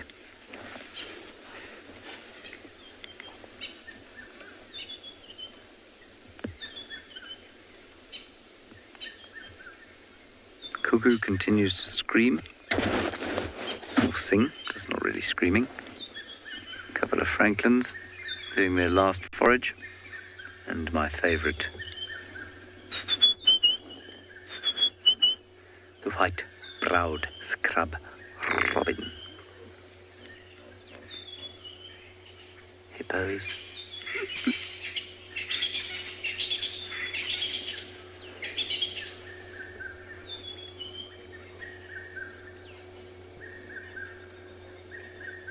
She's just looked up because the lions are calling again, way down to the south.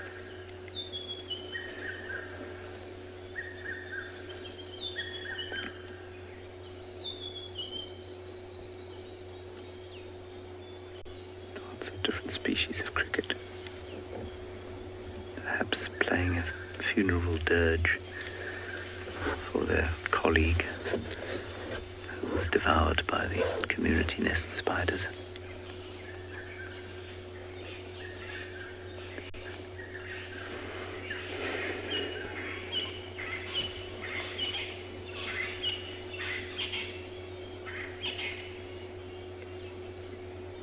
Flicking away at the last of the flies before they too disappear. I don't know where flies go at night, but round about now they just kind of stop bugging you.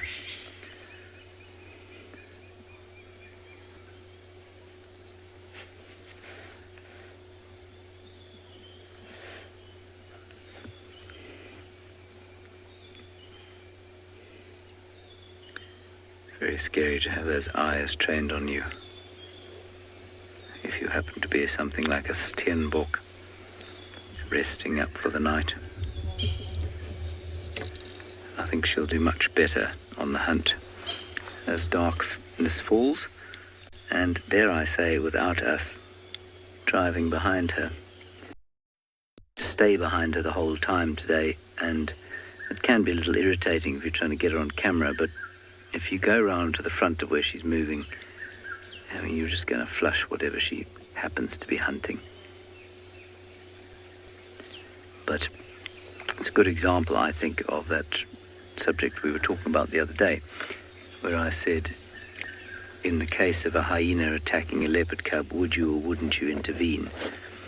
And the thought that, no, we can't intervene in nature is not logical if you happen to be a safari guide, because we do intervene all the time. Just by being here, pumping water, putting lodges where they are, driving vehicles around.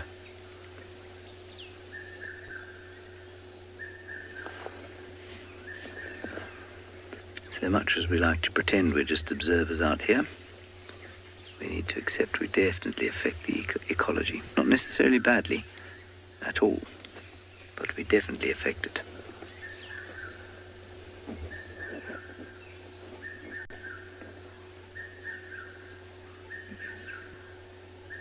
Like she's just waiting for darkness to fall completely.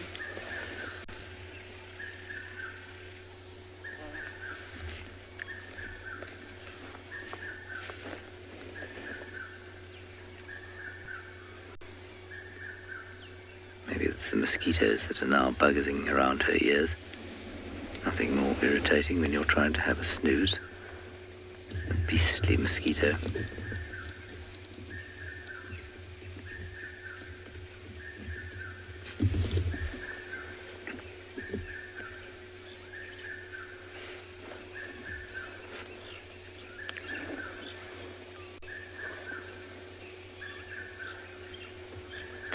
gorgeous chorus of sound.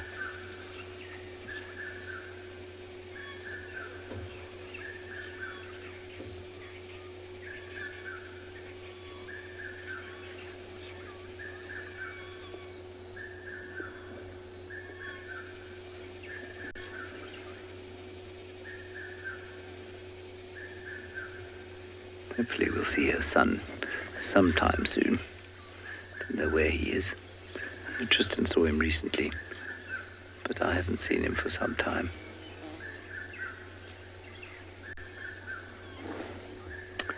Well, everyone, that's going to be it for this action-packed sunset safari. Lions, 3 leopards, cheetahs, goodness knows what else. Thank you very much for joining us. We will see you tomorrow again at 05:30. Bye-bye.